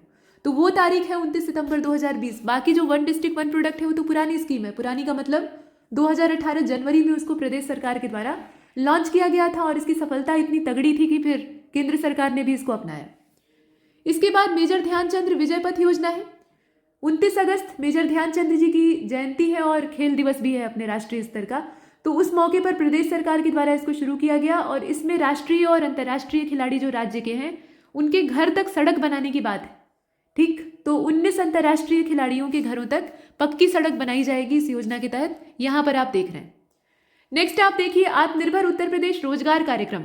वीडियो कॉन्फ्रेंसिंग के माध्यम से मोदी जी के द्वारा 26 जून 2020 यानी कोविड वाला जो समय था उस समय इस योजना का शुभारंभ किया गया। ये एक गरीब कल्याण रोजगार अभियान के अंतर्गत काम करने वाला कार्यक्रम।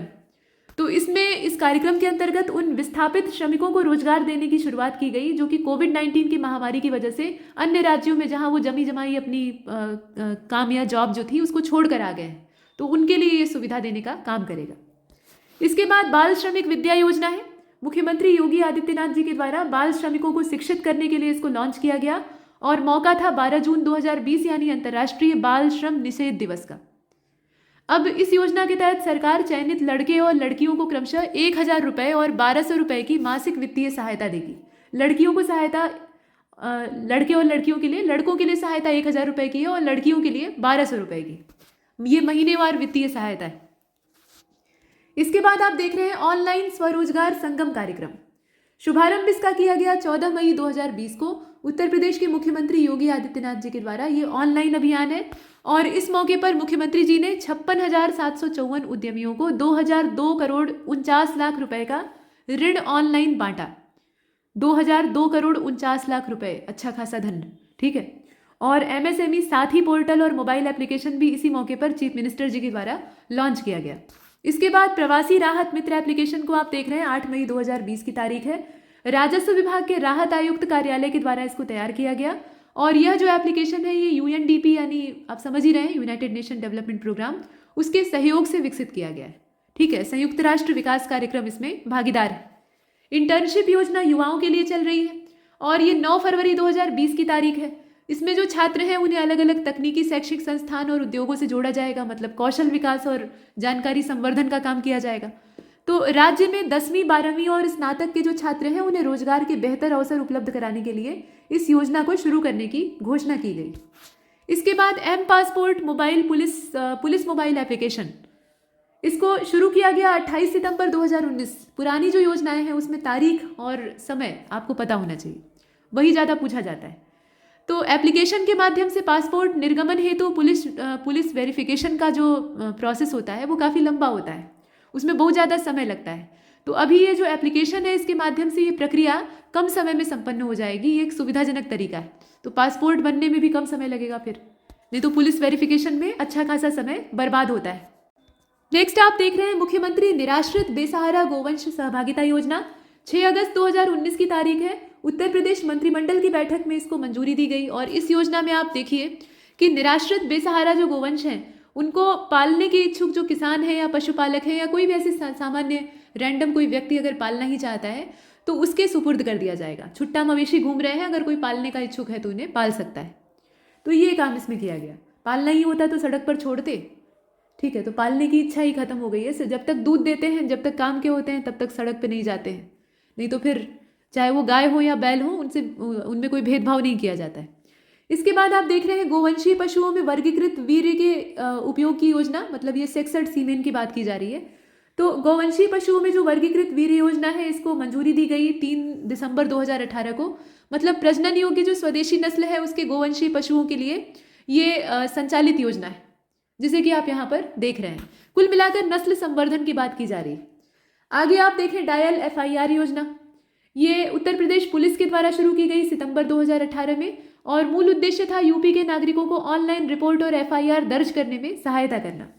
मुख्यमंत्री आवास योजना ग्रामीण क्षेत्र की फरवरी 2018 की है और इसके माध्यम से जो बेघर लोग हैं, गरीब लोग हैं, उन्हें घर मुहैया कराया जाएगा, मतलब आवास रहने के लिए दिया जाएगा। अगली योजना है अपनी सबला योजना। 22 फरवरी 2011 को इसको 22 जिलों में पायलट प्रोजेक्ट के तौर पे लॉन्च किया गया और 11 से 18 साल की किशोरियां जो कि स्कूल नहीं जा रही हैं उन्हें समग्र विकास की ओर ले जाया जाएगा। मतलब उनका स्वास्थ्य, उनकी शिक्षा, उन्हें कौशल विकास का मौका दिया जाएगा। ये सारा उनका जो एक सार्वभौमिक कल्याण है उसको सुनिश्चित किया जाएगा। ठीक है, तो उस समय पायलट प्रोजेक्ट के तौर पे इसको शुरू किया गया था। जनेश्वर मिश्र ग्राम योजना को देख लीजिए, 13 अगस्त 2012 की है। रानी लक्ष्मीबाई पेंशन योजना 9 जुलाई 2012 की है और यह योजना उन लोगों के लिए थी जो कि गरीबी रेखा से नीचे, मतलब BPL वाले हैं। डॉक्टर राम मनोहर लोहिया समग्र विकास योजना, शुरुआत इसकी 17 मई 2012 को हुई थी। लोहिया ग्रामीण आवास योजना 24 मार्च 2013। समाजवादी एम्बुलेंस 14 सितंबर 2012, तारीखें याद रखिएगा। नया सवेरा विकास योजना 18 अगस्त 2012, ठीक है, और इसमें ब्याज रहित ऋण प्रदान करने का लक्ष्य था।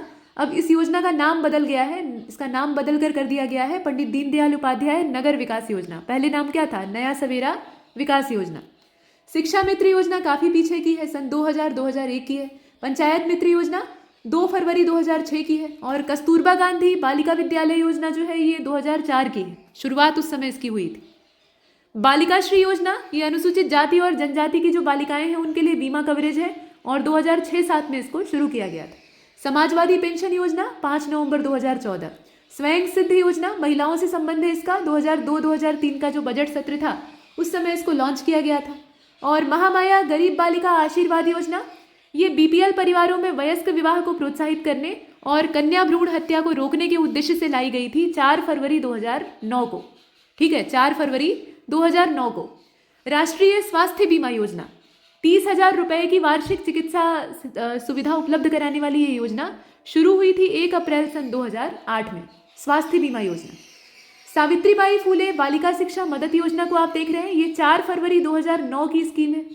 और संजीवनी परिवहन योजना ग्रामीण क्षेत्रों में जच्चा बच्चा यानी जो नवजात शिशु है और सद्य प्रसूता माता है उनको वाहन सुविधा उपलब्ध कराने के उद्देश्य से शुरू की गई थी 1 फरवरी सन 2009 में।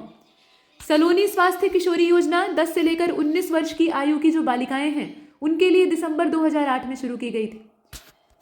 नेक्स्ट आप यहाँ पर देख रहे हैं व्यापारी दुर्घटना बीमा योजना, नवंबर 2008 की है और इसमें दुर्घटना के अंतर्गत जो मृत्यु हो जाए, अगर मान लीजिए ईश्वर न करें, तो उस मौके पर 4 लाख रुपए की सहायता राशि देने का बंदोबस्त किया गया था। अम्बेडकर समग्र विकास योजना जो है ये 14 सितंबर 2007 में शुरू हुई थी। आदर्श नगर योजना 2007-08 की है। इन सब का समय ही पूछा जाता है इसलिए सिर्फ समय दिया है। राष्ट्रीय ग्रामीण स्वास्थ्य मिशन, शुरुआत 10 सितंबर 2005 उत्तर प्रदेश में। ठीक है, उत्तर प्रदेश की बात की जा रही है, प्रादेशिक। नेक्स्ट आप देखने वाले हैं यहाँ पर, और अगर आप समीक्षा अधिकारी वाले किसी भी बैच में दाखिला चाहते हैं तो आप यहाँ से एडमिशन ले सकते हैं। प्रक्रिया आपको बता दी जाएगी, आप फ़ोन भी कर सकते हैं, व्हाट्सएप भी कर सकते हैं। चलिए, वाणिज्य कर आपके द्वार योजना 1 जुलाई 2018 का समय है। GST दिवस मनाया जाता है ना 1 जुलाई की तारीख में, तो उसी मौके पर वाणिज्य कर आपके द्वार योजना को शुरू किया गया था। ये अल्पकालिक योजना है लेकिन चलाई गई थी, तो आप पढ़िए 1 जुलाई से लेकर 31 अगस्त। ठीक है, बस इतना ही इसका क्रियान्वयन का समय था 2018 में, बस। और खास बात क्या है कि 1 जुलाई 2018 को उत्तर प्रदेश सरकार का जो वाणिज्य कर विभाग है और प्रदेश के सभी जो जोनल कार्यालय हैं वहाँ पर जीएसटी लागू होने के 1 साल पूरा होने पर जीएसटी दिवस मनाया गया था। हार्ड कुक्ड फूड योजना या मील योजना को आप देख लीजिए, काफ़ी समय से इसको बंद किया गया था और एक बार फिर से मंत्रिमंडल की बैठक में इसको मंजूरी दी जाती है, मतलब शुरू करने का फैसला लिया जाता है। तो वो तारीख थी 29 मई 2018 की। अब इसमें खास बात क्या है, तो बेसिक स्कूलों में वितरित किए जाने वाला जो मिड डे मील है उसके साथ अब इस योजना को जोड़ दिया गया है और बेसिक स्कूलों के ही आंगनवाड़ी केंद्रों को भी इसमें शामिल किया जाएगा। ठीक है, मतलब आंगनवाड़ी केंद्रों का भी जो मिड डे मील है यानी मध्याह्न भोजन है वो भी पकाया जाएगा और वितरित किया जाएगा। तो ये चीज़ आपने देखी। आगे आप देख रहे हैं मुख्यमंत्री युवा स्वरोजगार योजना। शिक्षित युवा बेरोजगारों को स्वरोजगार स्थापित करने के लिए 19 फरवरी 2020 को इसको शुरू किया गया था। इसमें खास बात क्या है, तो योजना के अंतर्गत जो इच्छुक बेरोजगार युवक युवतियां हैं उन्हें उद्योग क्षेत्र की इकाई स्थापित करने के लिए 25 लाख रुपए तक की सेवा क्षेत्र की इकाई 25 लाख रुपए का बंदोबस्त और साथ में सेवा क्षेत्र की इकाई या जैसे सेवा क्षेत्र में हो गया कि आप कंप्यूटर सेंटर स्थापित कर रहे हैं या कोई टेंट हाउस खोलना चाहते हैं तो उसके लिए 10 लाख रुपए तक के ऋण की व्यवस्था है। ठीक है, ये चीज़ आप देख रहे हैं। उद्योग क्षेत्र की इकाई अगर आप लगाना चाहते हैं तो 25 लाख रुपए और अगर आप सेवा क्षेत्र की इकाई लगाना चाहते हैं तो उसके लिए 10 लाख रुपए तक के लोन की व्यवस्था इसमें की गई।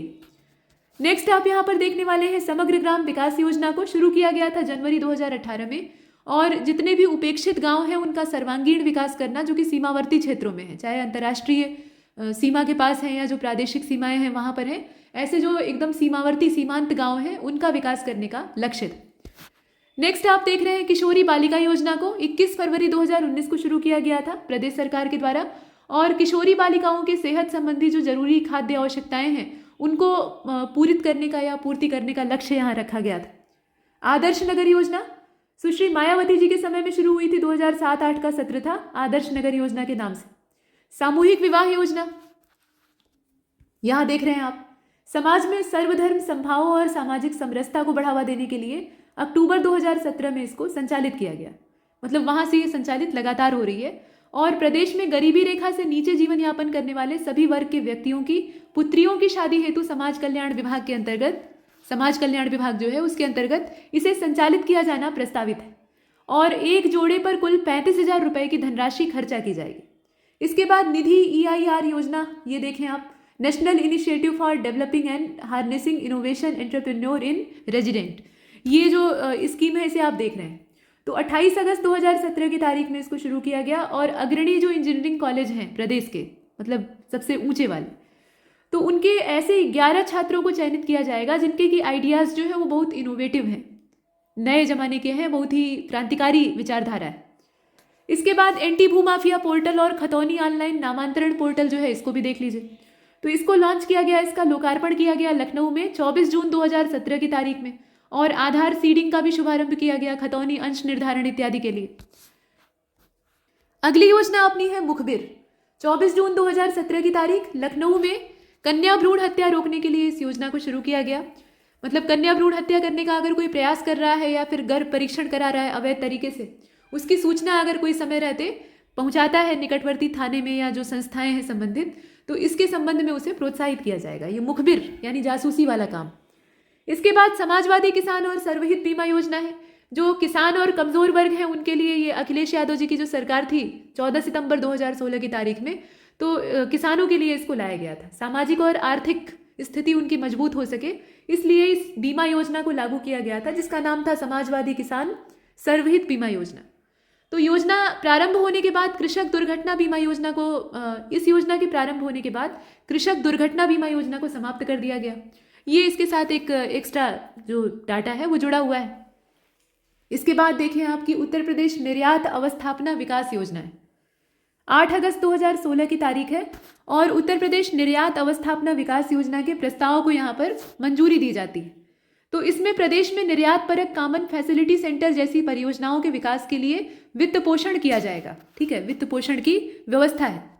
उत्तर प्रदेश लघु और मध्यम उद्योग ब्याज उपादान योजना, ये ब्याज उपादान योजना है 2016 की है। तो 8 अगस्त 2016 को मंत्रिमंडल के द्वारा, मतलब मंत्रिपरिषद के द्वारा असल में इस योजना को मंजूरी दी गई और इसमें क्षेत्रीय असंतुलन को दूर करके जो पिछड़े क्षेत्र हैं उनका अधिकतम हम उन्नयन कर सकें, उन्हें बेहतर बना सकें, और लघु और मध्यम जो औद्योगिक इकाइयां हैं उनकी स्थापना को प्रोत्साहित करना, ये इसका उद्देश्य था। तो सूक्ष्म लघु और मध्यम उद्यम नीति 2016 के क्रम में प्रदेश के पूर्वांचल, बुंदेलखंड और मध्यांचल इस क्षेत्र के जनपदों में जो सूक्ष्म और लघु और मध्यम उद्योग ब्याज उपादान योजना है, इसको लागू किए जाने का फैसला लिया गया है। मतलब पूर्वांचल, बुंदेलखंड और मध्यांचल क्षेत्र इसमें तय किया गया है, तो वो क्षेत्र आपको पता होना चाहिए। नेक्स्ट आप यहाँ पर देख रहे हैं, ये हौसला पोषण है। तो ये शुरू किया गया था 15 जुलाई 2016 को अखिलेश यादव जी की सरकार के समय में, और इसके अंतर्गत प्रदेश की 10 लाख गर्भवती माताओं तथा लगभग 6 माह से लेकर 6 वर्ष के 14 लाख जो अति कुपोषित बच्चे हैं, बुरी तरह से कुपोषण से ग्रस्त हैं, उनको आंगनवाड़ी केंद्रों तक जोड़ा जाएगा। पहले तो जब आंगनवाड़ी से जुड़ेंगे तब न लाभ लेंगे, तो आंगनवाड़ी केंद्रों से जोड़ा जाएगा और हफ्ते में 6 दिन भोजन, जो दोपहर का भोजन होता है वो पका पकाया उनको दिया जाएगा, और एक मौसमी फल भी साथ में दिया जाएगा। मुख्यमंत्री किसान सर्वहित बीमा योजना, मुख्यमंत्री किसान और सर्वहित बीमा योजना असल में, तो इसको प्रारंभ करने की घोषणा की गई, और ये वित्तीय वर्ष था 2016-17 का, मतलब 1 अप्रैल 2016 से ये लागू हुई थी। तो राजस्व विभाग के द्वारा ये संचालित हो रही थी, ठीक है। और पहले से संचालित जो योजना है ना, ये कृषक दुर्घटना बीमा योजना, उसी का ये स्थान ले लेती है। पहले ये चल रही थी, उसके बाद अब ये आ गई, तो ये भी पुरानी ही स्कीम है, 2016 की है। उसके बाद जोखिम जीवन व्यक्तिगत दुर्घटना बीमा योजना को आप देख रहे हैं।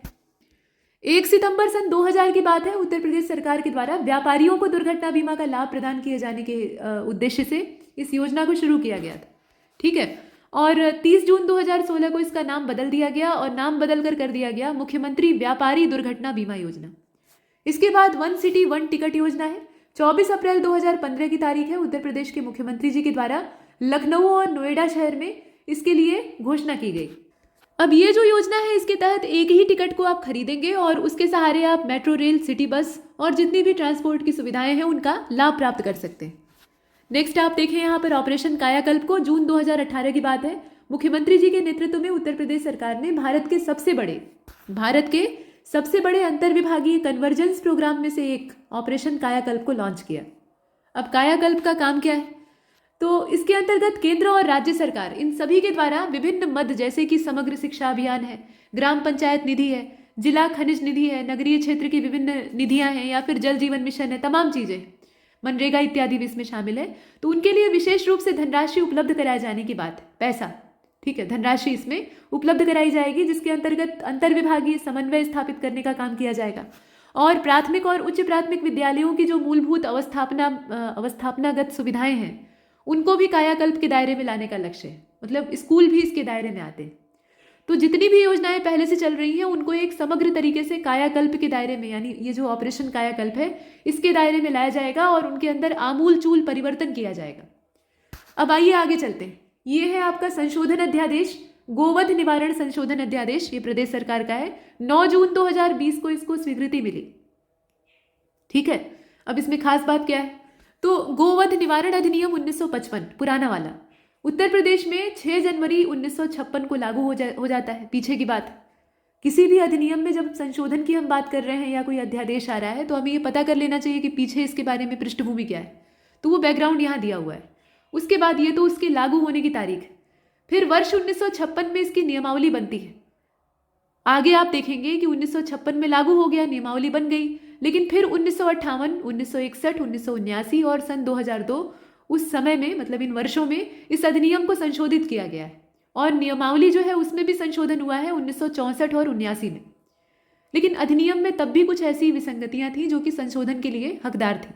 तो यहाँ एक संशोधन किया गया जिसे कि आप देख रहे हैं नए नवेले तौर पे, और वही है आपका गोवध निवारण संशोधन अध्यादेश। इसके बाद है अपनी स्टार्टअप पॉलिसी 2020 की, कैबिनेट के द्वारा इसको मंजूरी दी गई 8 जुलाई 2020 को। अब इसमें स्टार्टअप नीति 2020 के प्रारंभ के द्वारा राज्य सरकार का उद्देश्य छात्रों को उनकी शिक्षा के प्रारंभिक वर्षों के दौरान स्किल या जो उद्यमिता है उसको सीखने के लिए प्रोत्साहित करना है। और उद्यमिता उनके अंदर विकसित कैसे होगी? तो स्कूली शिक्षा, जो विद्यालयी स्तर की शिक्षा वो ग्रहण कर रहे हैं, वहीं से उनके अंदर कौशल विकास करने की प्रेरणा दी जाए, ठीक है, ताकि वहीं से वो उद्यमी बन सके, उनकी जो प्रवृत्ति है वो उद्यमिता की ओर झुके। तो इस नीति का उद्देश्य था कि 5 वर्षों में राज्य भर में 10,000 से अधिक स्टार्टअप्स की स्थापना के लिए परिस्थिति बनाई जा सके, ठीक है। तो अब यहाँ पर आप देख रहे हैं ये असल में नई स्टार्टअप नीति की बात हो रही है, ये एक में मिक्स हो गया है। यहाँ देखें, ये स्टार्टअप पॉलिसी है और इसके बाद जो स्टार्टअप नीति है उसकी यहाँ जो क्रियान्वयन की अवधि है उसकी बात कर रहे हैं। थोड़ा सा यहाँ गैप होना चाहिए था, कोई बात नहीं, मामला एक ही है, मतलब स्टार्टअप से जुड़ा हुआ है। तो नई स्टार्टअप नीति जो है वो अधिसूचना की तारीख से 5 साल तक के लिए चलेगी। 5 साल का मतलब ये हुआ कि 2020 से लेकर 2025 यानी अगले साल तक युवाओं के बीच में नवाचार और उद्यमिता को बढ़ाने का लक्ष्य है, तो आपने जान ही लिया है। तो प्रदेश ने अपनी पहली स्टार्टअप नीति उत्तर प्रदेश सूचना प्रौद्योगिकी और स्टार्टअप नीति 2016 की घोषणा की थी, वो पुरानी वाली है, और उसके बाद इसमें संशोधन 2017 में किया गया था। तो ये तो स्टार्टअप की स्थापना के लिए हम माहौल तैयार करेंगे, इतना तो हमने देखा ही अगले 5 साल में। और इससे पहले 20 मई 2020 को क्या हुआ था, तो उस समय स्टार्टअप फंड को लॉन्च किया गया था प्रादेशिक, जिसे कि लघु उद्योग विकास बैंक यानी जो SDBI है यानी सिडबी है सीधे सीधे, उसके द्वारा मैनेज किया जाना था। मतलब सिडबी ही इसका मैनेजमेंट कर रहा था और अभी भी कर रहा है। तो राज्य सरकार के द्वारा इस फंड की स्थापना उत्तर प्रदेश की जो सूचना प्रौद्योगिकी और स्टार्टअप नीति 2017 वाली है उसी के तहत की गई थी। तो ये फंड का भी यहाँ डाटा दिया हुआ है, इसको आप देख रहे हैं। इसके क्रियान्वयन की अवधि देखिएगा, ये 2020 से लेकर 25 तक की। इसके बाद आप देखेंगे विधि विरुद्ध धर्म संपरिवर्तन प्रतिषेध अध्यादेश, और ये 24 नवंबर 2020 को कैबिनेट से मंजूरी प्राप्त करता है और 27 तारीख को इसको लागू कर दिया जाता है। अब यहाँ अगली विनिर्माण नीति है, ये इलेक्ट्रॉनिक्स विनिर्माण नीति है 2020 की। 18 अगस्त 2020 को इसकी घोषणा की जाती है और 6 अगस्त को जो इलेक्ट्रिक वाहन मैन्युफैक्चरिंग नीति 2019 वाली थी, 6 अगस्त 2019 की तारीख, थोड़ा पीछे गए, तो उसको स्वीकृति दी गई थी। ठीक है, और ये वाली जो विनिर्माण नीति है ये 2020 की है। ध्यान दीजिएगा दोनों की तारीखों में अंतर। तो कहा गया कि ये जो विनिर्माण नीति है 2020 में इसको मंजूरी मिली है, ये अपनी अधिसूचना की तारीख से अगले 5 साल यानी 2025 तक वैलिड है। इसके बाद उत्तर प्रदेश की निर्यात नीति है 2020 से लेकर 25। तो मुख्यमंत्री जी की अध्यक्षता में मंत्रिपरिषद ने इसके प्राख्यापन का फैसला लिया और नीति के उद्देश्यों में make in Uttar Pradesh, make in India के ब्रांड का विकास प्रोत्साहन और B2B एक्सचेंज की स्थापना, भौगोलिक संकेतक पंजीयन जो है उसको प्राप्त करने में जो उद्यम है उन्हें सहयोग देना, यही सब शामिल। उत्तर प्रदेश डाटा सेंटर नीति को आप देख रहे हैं, 2021 की ये नीति है। 25 जनवरी 2021 को इसको मंजूरी दी गई और ये जो पॉलिसी है इसके उद्देश्य क्या हो सकते हैं, तो 250 मेगावाट डाटा सेंटर उद्योग विकसित करना। इसके अलावा आप देखेंगे कि राज्य में 20,000 करोड़ रुपए का निवेश आकृष्ट करना और कम से कम 3 अत्याधुनिक निजी डाटा सेंटर पार्क्स जो है उन्हें स्थापित करना। उत्तर प्रदेश की नई जनसंख्या नीति 2021 से लेकर 2021 में आई और वहां से लेकर ये 2030 यानी अगले 10 साल तक काम करेगी, लंबी अवधि है। तो विश्व जनसंख्या दिवस का मौका था यानी 11 जुलाई की तारीख है, उसी मौके पर मुख्यमंत्री जी के द्वारा इसको लॉन्च किया गया और इसमें अंतिम बार जो हमारी जनसंख्या नीति ले आई गई थी वो सन 2000 में आई थी और वो 2016 तक के अपने लक्ष्यों पर काम करती। लेकिन उसके बाद ये नितांत आवश्यक हो गया था कि हम नए सिरे से अपने पॉपुलेशन पॉलिसी को रिवाइज करें, तो वही काम हमने यहाँ पर किया है और अगले 10 साल के लिए इस पॉलिसी को ले आया गया है जो कि 2030 तक चलेगी। तो अब यहाँ पर प्रस्तावित जन्म दर जो पहले से है उसको प्रदेश में 2026 तक 2.1% तक लाने का लक्ष्य रखा गया है और जो नेशनल फैमिली हेल्थ सर्वे का 4th एडिशन था उसके हिसाब से यूपी की जो जन्म दर है वो अभी वर्तमान में 2.7% है। ठीक है, और ये राष्ट्रीय औसत से बहुत ज़्यादा है। राष्ट्रीय औसत जो है उससे ये करीब 2.2% ज़्यादा है। तो अब इसे लक्ष्य में रखा गया है कि 2030 तक हम इसे 1.9 तक ले आएंगे। ठीक है, 2026 तक पहले 2.1 तक ले आएंगे, फिर 2030 तक इसे 1.9 पर ले आकर फिक्स करेंगे। ये चीज़ हमने देखी। अगला हम देख रहे हैं लोक तथा निजी संपत्ति क्षति वसूली अध्यादेश और ये भी 2020 का है। अनुमोदन इसे मिला 6 मई 2020 को और इसमें 26 प्रावधानों के अधीन, धारा 26 जो है उसके प्रावधानों के अधीन इसको बनाया गया है, मतलब इसकी जो नियमावली है उसको तैयार किया गया है। तो अब इसमें ये जो नियमावली है इसके अंतर्गत हड़ताल, बंद, दंगे या फिर जितनी भी लोक अशांति वाले मामले होते हैं उस दौरान अगर कोई व्यक्ति तोड़फोड़ करता है, निजी संपत्तियों को नुकसान पहुंचाता है, तो उससे उसकी जो क्षतिपूर्ति है वो वसूली जाएगी। मतलब जितना उसने नुकसान पहुंचाया है वो उससे हर्जाना वसूला जाएगा, जुर्माना उसके ऊपर अधिरोपित किया जाएगा और संपत्ति के संबंध में जितनी भी क्षतियां हैं उनका पहले तो अनुसंधान किया जाएगा कि कितने का नुकसान उसने किया है और उसी के हिसाब से फिर उसके ऊपर जुर्माना लगाया जाएगा। तो इसी के संबंध में जो नियम कायदे हैं वो इस नियमावली में दिखाई देते हैं और वही चीज़ आप यहाँ पर देख रहे हैं। नेक्स्ट आप देखें यहाँ पर ये लोक स्वास्थ्य और महामारी रोग नियंत्रण अध्यादेश है, 2020 का ये भी है। 6 मई को इसको मंजूरी मिलती है। तो कोविड-19 का वो समय था, आप जानते ही हैं। राज्य में कोविड-19 की रोकथाम और बचाव में जो कर्मी लगे हुए हैं, सरकारी कर्मचारी और स्वास्थ्य कर्मी लगे हुए हैं, पुलिस प्रशासन सब कुछ उसमें इन्वॉल्व है, एकदम दिन रात काम कर रहा है। तो उन पर अगर कोई हमला करता है या उनके साथ बदसलूकी करता है, अच्छा बर्ताव नहीं करता है, या फिर खुद को छिपाने का प्रयास करता है और इलाज से बचने के लिए हॉस्पिटल से फरार हो जाता है, तो उसको दंड दिया जाएगा। ठीक है, क्योंकि वो न सिर्फ अपनी बल्कि दूसरों की भी जान खतरे में डाल रहा है। इसके बाद आप देखने वाले हैं अगला, ये है उत्तर प्रदेश भूगर्भ जल नियमावली प्रबंधन और नियमन अध्यादेश। ये 2020 का है। इसको मंजूरी मिली 11 फरवरी 2020 को। और उत्तर प्रदेश भूगर्भ जल प्रबंधन और नियमन अधिनियम जो 2019 वाला है, उसके विभिन्न प्रावधानों के समुचित और समयबद्ध क्रियान्वयन के लिए इस नियमावली को बनाया गया है। ये सिर्फ एक नियमावली है। इसका जो अध्यादेश या अधिनियम है ना, अध्यादेश नहीं बल्कि इसे अधिनियम कहा जाएगा, ये 2019 का है। अधिनियम उसी समय का है, नियमावली अभी बनी। तो इसमें आप देखेंगे कि 2 अक्टूबर 2019 से ये अधिनियम लागू भी है, लेकिन इसकी नियमावली ठीक से बनी नहीं थी, उसको यहाँ बना दिया गया है। तो अब ये जो नियमावली है, इसके अंतर्गत आप देखेंगे कि अधिसूचित और गैर अधिसूचित क्षेत्रों की घोषणा की व्यवस्था की गई और अधिनियम में वर्णित प्रावधानों के किसी भी व्यावसायिक औद्योगिक इंफ्रास्ट्रक्चर या बल्क यूजर्स जो हैं ज़्यादा मात्रा में इस्तेमाल करने वाले, उनके द्वारा अगर इसका उल्लंघन किया जाता है, मतलब नियमावली में जो नियम बनाए गए हैं उनको नहीं माना जाता है, तो ऐसी स्थिति में पहले दो का मतलब यहाँ पर व्यावसायिक और औद्योगिक वाले जो हैं उनको 2 से 5 लाख रुपए का अर्थदंड है। और अगर कोई बल्क यूज़र है इंडस्ट्रियल सेक्टर का, ठीक है, मतलब इंडस्ट्रियल सेक्टर में ही है लेकिन उसका यूज़ जो है वो ज़्यादा इस्तेमाल कर रहा है और मनमाने तरीके से कर रहा है, तो उसे 2 से 5 लाख रुपए का जो अर्थदंड है वो दिया जाएगा। और साथ में आप देखेंगे कि 6 से लेकर 1 वर्ष तक का, 6 माह से लेकर 1 वर्ष तक के कारावास की व्यवस्था है। ठीक है, ये चीज़ आपने देखा, मतलब जुर्माना भी है और जेल का भी प्रबंध किया गया है। कृषि निर्यात नीति अपनी 2019 की है और 10 सितंबर को जो बैठक संपन्न हुई थी मंत्रिमंडल की, उसमें इसको मंजूरी दी गई और 13 सितंबर को इसके लिए जो नियम कायदे हैं उन्हें जारी किया गया। तो कृषि निर्यात जो है प्रदेश का, प्रादेशिक यहाँ नीति की बात हो रही है, तो प्रदेश में कृषि निर्यात को वर्ष 2024 जो कि अभी चल रहा है, वहाँ तक 2524 मिलियन अमेरिकी डॉलर, मतलब 17,591 करोड़ रुपए के वर्तमान मूल्य से जस्ट डबल करने का लक्ष्य है, दोगुना। ठीक है, दोगुने करने का लक्ष्य यहाँ रखा गया था।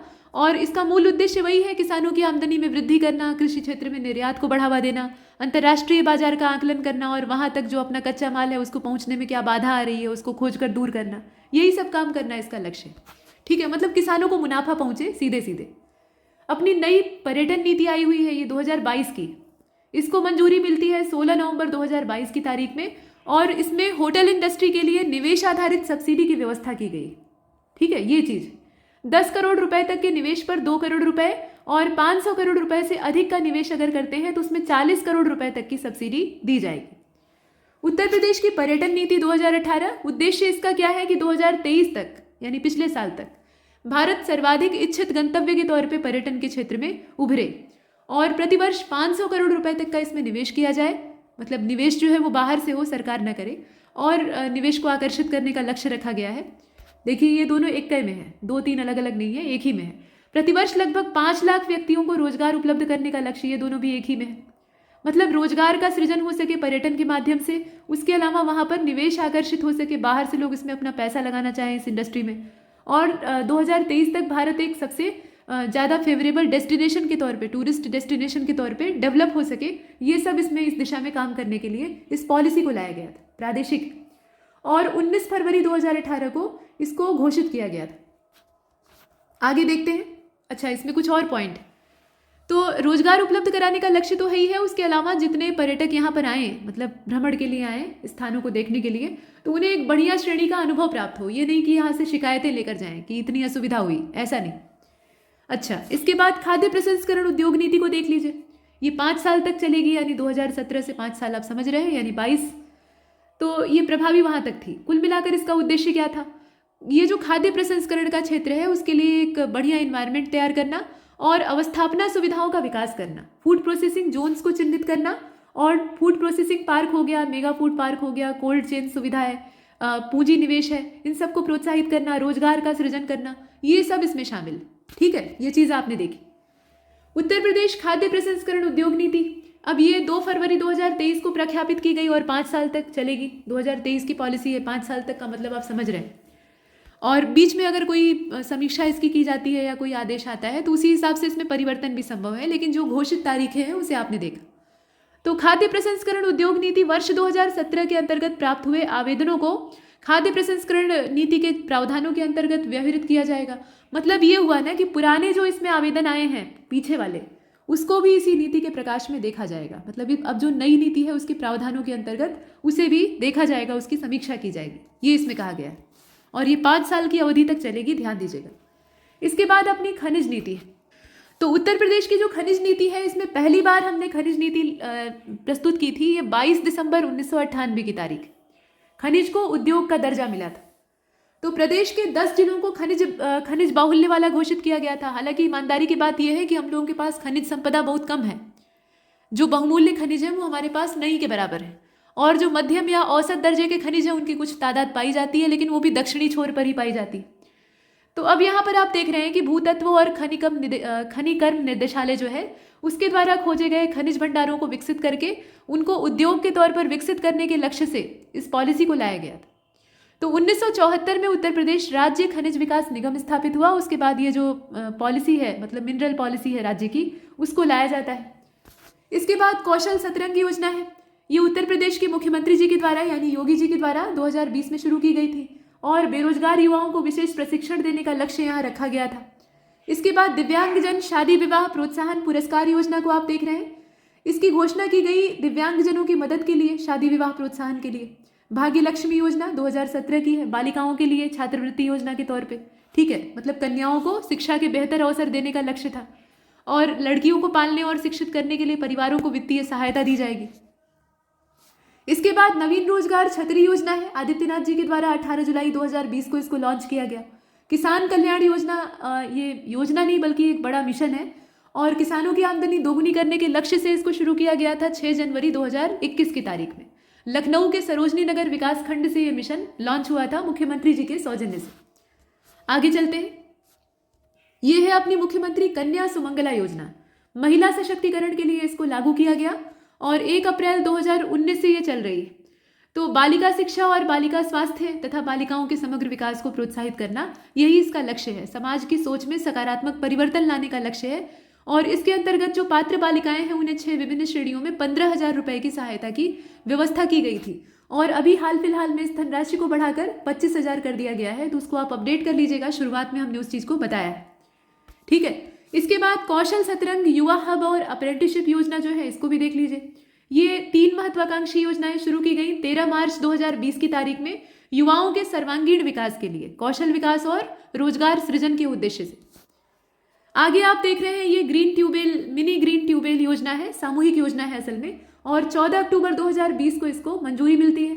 तो राज्य का जो मंत्रिमंडल है इसने वर्ष 2020-21 का जो समय था, सत्र था, मतलब फाइनेंशियल ईयर कह सकते हैं, उसमें निजी जो निजी लघु सिंचाई कार्यक्रम है उसके तहत ये सामूहिक मिनी ग्रीन ट्यूबवेल योजना को शुरू किया है। ये एक प्रयास है जिसको की स्वीकृति दी गई। इसके बाद है विरासत अभियान। 2 महीने का अभियान 15 फरवरी 2021 तक चला था, दिसंबर 2020 से लेकर। तो योगी जी के माध्यम से राज्य के ग्रामीण क्षेत्रों में संपत्ति और भूमि उत्तराधिकार संबंधी जो विवाद होते हैं उनको समाप्त करने के उद्देश्य से यह प्राकृतिक उत्तराधिकार अभियान को शुरू किया गया था। दिव्यांगजन पेंशन योजना 2016 की है, विकलांग पेंशन योजना, ठीक है, और वित्तीय सहायता इसमें दी जाती है। मुख्यमंत्री किसान सर्वहित बीमा योजना आपने पीछे भी देखा था, ये 14 सितंबर 2016 की। स्वामी विवेकानंद युवा सशक्तिकरण योजना, यहाँ देखें 25 दिसंबर 2021 को इसको लखनऊ का जो एकता स्टेडियम है वहां से शुभारंभ इसका किया गया, लॉन्च किया गया इसे, और ये छात्रों के लिए एक महत्वपूर्ण योजना है। Uttar Pradesh development system corporation limited ये इसमें नोडल एजेंसी के तौर पे काम कर रही है। तो इसमें होगा ये कि अलग अलग पाठ्यक्रमों के जो छात्र छात्राएं हैं उन्हें जो डिजिटल डिवाइस है वो दी जाएगी ताकि वो अपनी पढ़ाई को और बेहतर तरीके से कर सकें, जैसे कि टैबलेट है, स्मार्टफोन है, ये सब उन्हें बांटे जाएंगे। नेक्स्ट आपने देखा यहाँ पर विश्वकर्मा श्रम सम्मान योजना। तो इसको 26 दिसंबर 2018 में मुख्यमंत्री जी के द्वारा लॉन्च किया गया था, और उद्देश्य इसका ये था कि प्रदेश के शहरी और ग्रामीण क्षेत्र के पारंपरिक कारीगर, जैसे कि बढ़ई हो गए, दर्जी हो गए, टोकरी बुनने वाले हैं, नाई हैं, सुनार, लोहार, कुम्हार, हलवाई, मोची, राजमिस्त्री और इस तरह के जो हस्तशिल्पी हैं, उनके आजीविका के साधनों को और मजबूत कर सके और उनके जीवन स्तर को बेहतर बना सके, ठीक है। ये चीज़ आपने देखी। इसके बाद एक जनपद एक उत्पाद विपणन प्रोत्साहन योजना को आप देख रहे हैं। राज्य सरकार ने इसको शुरू किया था। अब इसमें आप देखेंगे कि जो सूक्ष्म लघु और मध्यम उद्यम मंत्रालय है, ये अपने सार्वजनिक क्षेत्र के उपक्रम यानी जो राष्ट्रीय लघु उद्योग निगम है उसके साथ मिलकर इसको शुरू किया था। तो वन डिस्ट्रिक्ट वन प्रोडक्ट के तहत घोषित उत्पादों की बिक्री के लिए हस्तशिल्पियों, बुनकरों और कारीगरों को बेहतर मार्केटिंग और उचित मूल्य दिलाने के मकसद से ये जो one district one product scheme है इसको लॉन्च किया गया था। और इसके तहत प्रदेश में लगने वाले मेला, प्रदर्शनी इत्यादि जो है उनमें भाग लेने पर स्टॉल चार्ज का 75%, स्टॉल चार्ज जो है उसका 75%, अधिकतम 50,000 रुपए के आसपास ये जो धनराशि है, और माल ढुलाई में आने वाले खर्चे का 75%, मतलब करीब 7,500 रुपए के आसपास, और एक व्यक्ति के आने जाने के लिए ट्रेन के थर्ड एसी और या फिर एसी बस का जो किराया है उन सबको सरकार की ओर से मुहैया कराया जाएगा, मतलब उपलब्ध कराया जाएगा, और वो जाकर अपना स्टॉल लगा सकते हैं और अपने प्रोडक्ट को वहाँ पर बेच सकते हैं और उसका प्रचार कर सकते हैं, उसकी मार्केटिंग कर सकते हैं। ये चीज़ आपने देखी। इसके बाद आप देख रहे हैं अन्य पिछड़ा वर्ग के व्यक्तियों के प्रशिक्षण के लिए योजना चल रही है उत्तर प्रदेश सरकार की, और यह प्रशिक्षण जनपद में 4 माह की अवधि का होता है, जिसमें कि 37 प्रशिक्षार्थी होंगे, और इन अभ्यर्थियों को 1 माह का सैद्धांतिक प्रशिक्षण और 3 महीने का व्यवहारिक प्रशिक्षण दिया जाएगा। और प्रशिक्षण का जो कार्यक्रम है वो समाप्त हो जाएगा। उसके बाद इन्हें अलग अलग जो इनके ट्रेंड है, काम का क्षेत्र है, उसके लिए टूल किट दी जाएगी काम करने के लिए। ठीक है, ये चीज़ आपने देखी। अगला अपना प्रोग्राम है उत्तर प्रदेश कौशल विकास मिशन। अब ये जो यूपी एसडीएम यानी कौशल विकास मिशन है, एसडीएम देखते ही आपकी आंखें चमक गई, तो कौशल विकास मिशन है, इसकी स्थापना 2013 में उद्योग उन्मुखी जो ट्रेंड है, मतलब उद्योगों की ओर विकास की ओर प्रेरित करने वाले जो ट्रेंड है, उसमें युवाओं के कौशल प्रशिक्षण की आवश्यकताओं को एकीकृत करने के दृष्टिकोण से एक ढांचा तैयार करना, ये इसका उद्देश्य था। ठीक है, इस पूरे प्रोग्राम का उद्देश्य क्या है? एक स्ट्रक्चर तैयार करना, एक ढांचा तैयार करना, जिससे कि जो कौशल प्रशिक्षण है उसको हम और बेहतर तरीके से कर सकें। इसके बाद दिव्यांग पेंशन योजना नीचे दी हुई है, 2016 की स्कीम है। ठीक है, विकलांग व्यक्तियों के लिए पेंशन की व्यवस्था। वृद्धावस्था किसान पेंशन योजना। अब इसमें 60 वर्ष या उससे अधिक आयु के ऐसे समस्त वृद्धजन जिनकी आय सीमा ग्रामीण क्षेत्र में 46,080 रुपये और शहरी क्षेत्र में 56,460 रुपये वार्षिक से ज़्यादा नहीं होनी चाहिए, इससे कम होनी चाहिए या इतनी होनी चाहिए, तो वो इस पेंशन के पात्र होंगे, इस पेंशन के हकदार होंगे। ठीक है, इसके अलावा कुष्ठावस्था पेंशन योजना है, कोढ़ जिन्हें है, मतलब कुष्ठ रोगी, तो 2016 से इसको शुरू किया गया था। नया सवेरा योजना श्रम विभाग के द्वारा लॉन्च की गई 2017 में 19 जून की तारीख में, और इसका उद्देश्य था समाज से बाल श्रम को पूरी तरह से समाप्त करना। मुख्यमंत्री जन आरोग्य योजना, गरीबी रेखा से नीचे जीवन यापन करने वाले ऐसे गरीब लोग, मतलब व्यक्ति जो कि आयुष्मान भारत योजना, जो बड़ी योजना है, केंद्रीय योजना है, उसके दायरे से बाहर हैं, उसका लाभ नहीं ले पाए हैं, वो इसमें शामिल हो सकते हैं।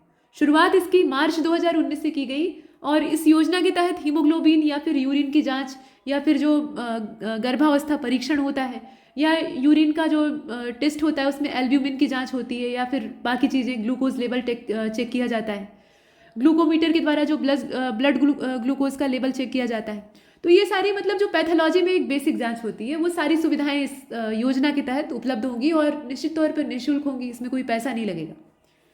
इसके बाद समग्र ग्राम विकास योजना है, जो कि जनवरी 2018 से शुरू की गई थी, और सीमावर्ती गांवों के समग्र विकास से जुड़ी हुई योजना है। तो शहीदों के गांवों को शहीद ग्राम के नाम से पुकारा जाएगा, ये लक्ष्य इसमें रखा गया। आगे बढ़ते हैं, 2018 का इसका समय। सौर ऊर्जा नीति को आप देख रहे हैं प्रदेश सरकार की, 16 नवंबर 2022 को इसको कैबिनेट की बैठक में मंजूरी दी गई, और ये 5 साल तक काम करेगी। 5 साल मतलब 2027। इसके लिए उत्तर प्रदेश जो है, उत्तर प्रदेश में नवीन और नवीकरणीय ऊर्जा विकास एजेंसी यानी यूपी नेडा, ये नोडल के तौर पे, नोडल एजेंसी के तौर पे काम कर रही। उत्तर प्रदेश राज्य जैव ऊर्जा नीति को भी देख लीजिए, ये 2022 में सितंबर के महीने में घोषित की गई, और जैव ऊर्जा नीति में जो कृषि पशुधन अपशिष्ट होते हैं, या चीनी मिल से निकलने वाली जो गन्ने की खोई होती है, छिलका, वो सब इस्तेमाल करके हम बायो एनर्जी जनरेट कर सकते हैं, है ना। पशु अपशिष्ट जो है उससे पैदा कर सकते हैं हम बायो एनर्जी। तो कंप्रेस्ड बायोगैस हो गई, बायोकोल प्लांट हो गया, बायोडीजल हो गया, बायोएथेनॉल हो गया, इन सब के लिए हम यूनिट स्थापित कर सकते हैं, और उसमें निवेश को प्रोत्साहित करने के लिए इस पॉलिसी को लाया गया था। आगे चलें, और अगर आप आरओ वाले किसी भी कोर्स में दाखिला लेना चाहते हैं तो आप संपर्क कर सकते हैं, नीचे नंबर दिए हुए हैं लाल, हरे और नीले रंग से, दिखा ना। चलिए यहाँ देखिए आत्मनिर्भर कृषक समन्वित योजना को, ये किसानों की आमदनी को दोगुना करने 2022 तक का लक्ष्य था, तो उसी के उद्देश्य से लाई गई थी। मतलब जो गैप बीच में आ रहा है, ऐसा है ना कि बड़ी योजनाएं तो पहले से चल रही, ये छोटी वाली योजना है, इसको इस उद्देश्य से लाया गया था कि जो किसानों की आमदनी दोगुनी करने का लक्ष्य 2022 तक का रखा गया था, तो जितनी बड़ी बड़ी योजनाएं चल रही हैं उसके बावजूद योजनाओं और नागरिकों के बीच में एक अंतराल पैदा हो जा रहा है, गैप पैदा हो जा रहा है, तो उसको फुलफिल करने के लिए मतलब एक फिलर के तौर पे इस स्कीम को लाया गया था। ठीक, और वित्तीय वर्ष 2021-22 में इस योजना को क्रियान्वित किया गया था। इसके बाद उत्तर प्रदेश दुग्धशाला विकास दुग्ध उत्पाद प्रोत्साहन नीति है, ये 2022 की है, और दुग्ध विकास विभाग के जो अपर मुख्य सचिव थे डॉक्टर रजनीश दुबे जी, उनके द्वारा इसकी अधिसूचना जारी की गई और ये 20 अक्टूबर 2022 की तारीख है। उद्देश्य इसका ये था कि दुग्ध प्रसंस्करण का जो स्तर है उसको 10 से बढ़ाकर 25% कर दिया जाए और बाजार के लिए उपलब्ध दूध को 44 से बढ़ाकर 65% कर दिया जाए। ठीक है, ये लक्ष्य के तौर पर इसमें रखा गया था। इसके बाद अगली योजना है अपनी मत्स्य संपदा योजना, 100% राज्य पोषित एक नवीन योजना है, और ये जो महत्वाकांक्षी योजना है इसमें आप देखेंगे कि मत्स्य पालन के क्षेत्र में वृद्धि करने का लक्ष्य था, जिससे कि जो मत्स्य पालक हैं, जो कि खासतौर पे किसान होते हैं, कृषक होते हैं, तो उनकी आर्थिक स्थिति में बेहतर सुधार आए और उनका जो सामाजिक स्तर है वो बेहतर हो सके। इसके बाद टेक्सटाइल एंड गारमेंटिंग पॉलिसी 2022 को आप यहाँ देख रहे हैं। 17 अक्टूबर को इसकी अधिसूचना जारी होती है और 5 साल तक ये चलेगी, यानी 2027 तक। बीच में अगर अतिक्रमण किया जाता है, संशोधन किया जाता है, तो उसका कोई ठेका नहीं लिया है, मतलब सरकार ही ली है सिर्फ, तो सरकार कर सकती है, लेकिन ऐसे घोषित तौर पर ये 5 साल तक चलेगी। उद्देश्य क्या है भाई? तो टेक्सटाइल वाली पॉलिसी है, गारमेंट की पॉलिसी है, तो वस्त्र क्षेत्र में निवेश को आकर्षित करना और प्रदेश में टेक्सटाइल सेक्टर जो है, टेक्सटाइल इंडस्ट्री है, उससे जुड़े हुए रोजगारों का सृजन करना, ये इसका लक्ष्य है। नेक्स्ट आप यहाँ पर देख रहे हैं, ये पावरलूम, हैंडलूम, सिल्क, टेक्सटाइल और गारमेंटिंग पॉलिसी 2017 है। मंजूरी इसको मिली थी 26 दिसंबर 2017 को। तो इसमें उत्तर प्रदेश का जो औद्योगिक निवेश रोजगार प्रोत्साहन नीति थी 2017 वाली, उसमें प्राविधानित ईज ऑफ डूइंग बिजनेस के सभी प्रावधान इस वस्त्र नीति के लिए भी लागू होते थे। सीधी बात है कि हम बाहरी निवेश को आकर्षित करना चाह रहे हैं, हम बाहरी इन्वेस्टर्स को अट्रैक्ट करना चाह रहे हैं कि आओ यहाँ पर अपना पैसा लगाओ, अपना रोजगार खड़ा करो, या यहाँ के भी जो युवा उद्यमी हैं उन्हें हम प्रोत्साहित कर रहे हैं कि इसमें स्टार्टअप के तौर पे आप अपना काम शुरू करिए, हम आपको सपोर्ट देंगे। तो इसके लिए आपको इन्वायरमेंट बनाना होगा, मतलब ईज ऑफ डूइंग अगर रहेगी, मतलब ईज ऑफ डूइंग बिजनेस रहेगा, तो ही आप रोजगार लगाना पसंद करेंगे ना। मतलब बिजनेस करने में आपको आसानी होगी तो ही उस जगह पे ही आप बिजनेस लगाएंगे अपना, मतलब कंपनी खड़ी करेंगे। ऐसी जगह तो खड़ी नहीं करेंगे जहां आपको तमाम दिक्कतों का सामना करना पड़ रहा है। तो उसके लिए एक फ्रेंडली इन्वायरमेंट तैयार करना, वो लक्ष्य इसमें भी शामिल है। अगली अपनी सूचना प्रौद्योगिकी और सूचना प्रौद्योगिकी जनित सेवा नीति है, ये भी 2022 की है। 18 नवंबर 2022 को इसको अधिसूचित किया गया था। इसके बाद कृषक दुर्घटना कल्याण योजना 14 सितंबर 2019, दुर्घटना में अगर मृत्यु होती है या फिर विकलांगता होती है तो उस दशा में मैक्सिमम 5 लाख रुपए तक का बंदोबस्त। निःशुल्क टैबलेट और स्मार्टफोन वाला 25 दिसंबर 2021 से शुरू हुआ था, शहरी और ग्रामीण क्षेत्र दोनों के युवाओं के लिए। और बाबूजी कल्याण सिंह ग्राम उन्नति योजना जो है, ये सोलर स्ट्रीट लाइट की स्थापना से जुड़ी हुई है। प्रदेश के सभी गांवों की जो सड़कें हैं वो सोलर लाइट से जगमगाएंगी, ये इस योजना का पर्पज था।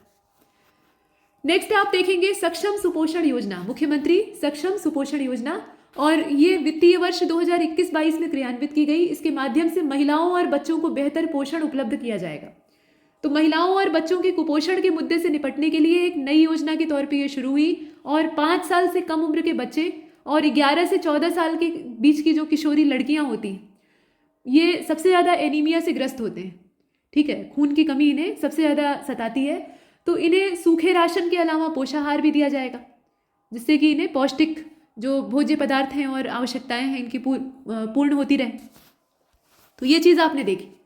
इसके बाद प्रवासी श्रमिक उद्यमिता विकास योजना है, और ये 2021-22 में लागू की गई। योजना का उद्देश्य था कोरोना महामारी के कारण देश में लागू लॉकडाउन के परिणाम स्वरूप विभिन्न प्रदेशों से वापस आए प्रदेश के श्रमिकों और कामगारों को रोजगार और स्वरोजगार के अवसर उपलब्ध कराना। शिक्षुता प्रोत्साहन योजना को आपने पीछे भी देखा है, वित्तीय वर्ष 2020-21 की है, और प्रदेश के जो युवा हैं उन्हें उद्योगों और एमएसएमई इकाइयों में ऑन जॉब ट्रेनिंग प्रदान करते हुए उन्हें विभिन्न क्षेत्रों में निश्चित अवधि के लिए रोजगार से जोड़ने का लक्ष्य था। ठीक है, मतलब सिर्फ ट्रेनिंग नहीं बल्कि रोजगार भी। आगे बढ़े, यहाँ है किसान ऊर्जा दक्ष कृषि पंप आवंटन योजना, किसान उदय के अंतर्गत इसको शुरू किया गया था।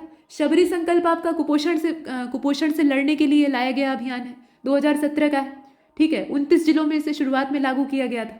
उद्योग बंधु योजना जो है ये औद्योगिक इकाइयों को समयबद्ध स्थापित करने से जुड़ी हुई है। मिड डे मील कार्यक्रम उत्तर प्रदेश के संदर्भ में भी वही तारीख है जो देश स्तर पर आपने देखा था, 15 अगस्त 1995, बहुत पुरानी स्कीम। इसके बाद पंचायत प्रोत्साहन पुरस्कार योजना। तो जो पंचायतें हैं उन्हें प्रोत्साहन देने का लक्ष्य है, नाम से क्लियर है इस योजना का काम।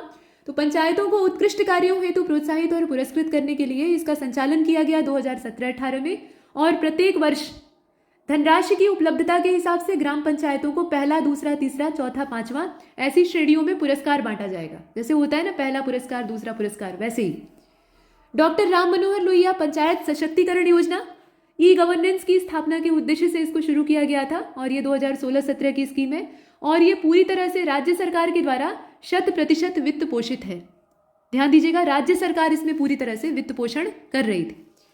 इसके बाद है पंचायत कल्याण कोष योजना, 2022 मार्च का समय, और उत्तर प्रदेश के निर्वाचित ग्राम प्रधान, क्षेत्र पंचायत के जो प्रमुख होते हैं वो, जिला पंचायत अध्यक्ष, त्रिस्तरीय पंचायत के सारे ही सदस्य, इनकी अगर पद पर रहते हुए मृत्यु हो जाती है तो उस दशा में, अगर ये अपने पद पर हैं और उस दौरान किसी दुर्घटना में या किसी कारणवश इनकी मृत्यु हो जाती है तो उस दशा में इनके परिवार या इनके जो आश्रित लोग हैं, इनके भरोसे जीवन यापन करने वाले, उनको राज्य वित्त आयोग की आवंटित धनराशि से सहायता दी जाएगी और उसी के लिए पंचायत कल्याण कोष को स्थापित किया गया।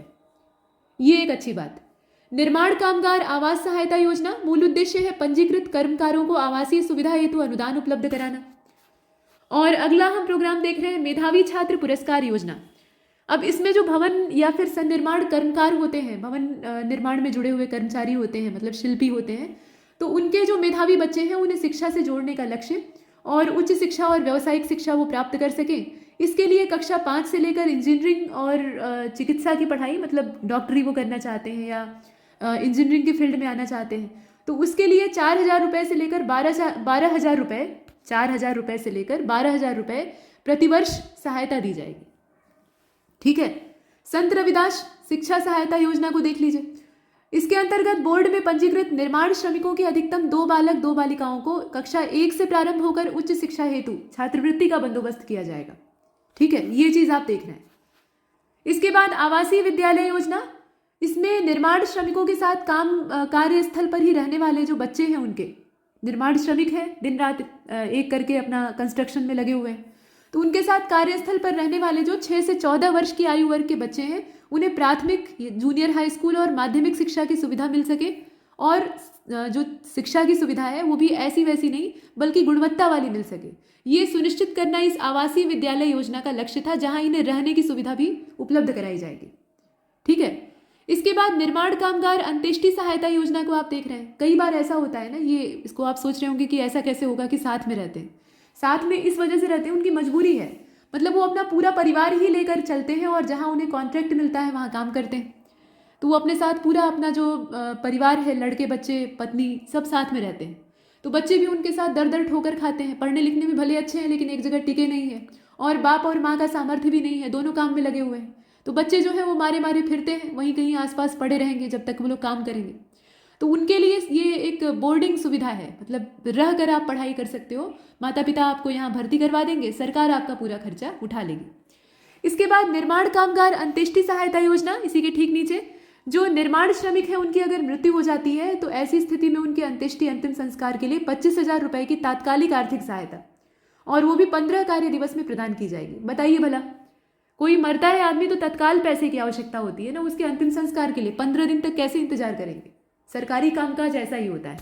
चलिए, इसके बाद आगे चलते हैं। पंडित दीनदयाल उपाध्याय स्वरोजगार योजना है, नाम से क्लियर है काम, लेकिन दायरा पता होना चाहिए। तो यहाँ देखिए, अनुसूचित जाति और जनजाति के ऐसे व्यक्ति जो कि गरीबी रेखा से नीचे जीवन यापन कर रहे हैं, मतलब वही BPL वाले, तो इनको कृषि और उससे संबंधित अन्य प्राथमिकता प्राप्त क्षेत्रों के क्रियाकलाप के लिए अगर वो करना चाहते हैं तो उसके लिए ऋण उपलब्ध कराने का लक्ष्य है।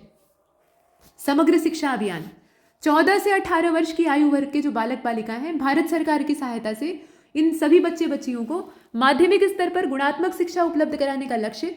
उसके साथ साथ अनुसूचित जाति, जनजाति, अल्पसंख्यक, आर्थिक रूप से कमजोर वर्ग, इन सभी के जो छात्र छात्रा हैं उनकी शिक्षा के लिए विशेष उपाय किए जाएं। इसके लिए एक अभियान लॉन्च किया गया था जो कि संचालित है 2009-10 वाले बजट सत्र से, और यह एक केंद्र पूर्व निर्धारित योजना है जिसमें कि राज्य के सभी जनपद भाग ले रहे हैं। मतलब कोई भी केंद्र संचालित योजना होती है तो सभी राज्यों के लिए क्रियान्वित होती है, और जिन राज्यों पर वो काम करती है वहाँ पे सारे जिले उसके दायरे में आते हैं। तो यहाँ भी सारे जिले हैं, और इसमें 60% जो केंद्रांश है वो है, मतलब 60% जो वित्त है वो केंद्र लगाएगा और 40 हिस्सा राज्य लगाएगा। मूल उद्देश्य वही है कि भाई हाई स्कूल के जो छात्र छात्राएं हैं खासतौर पे, उन्हें 5 किलोमीटर की परिधि में माध्यमिक शिक्षा मिलती रहे। ये चीज़ आपने देखी। इसके बाद मिशन परिवार विकास है।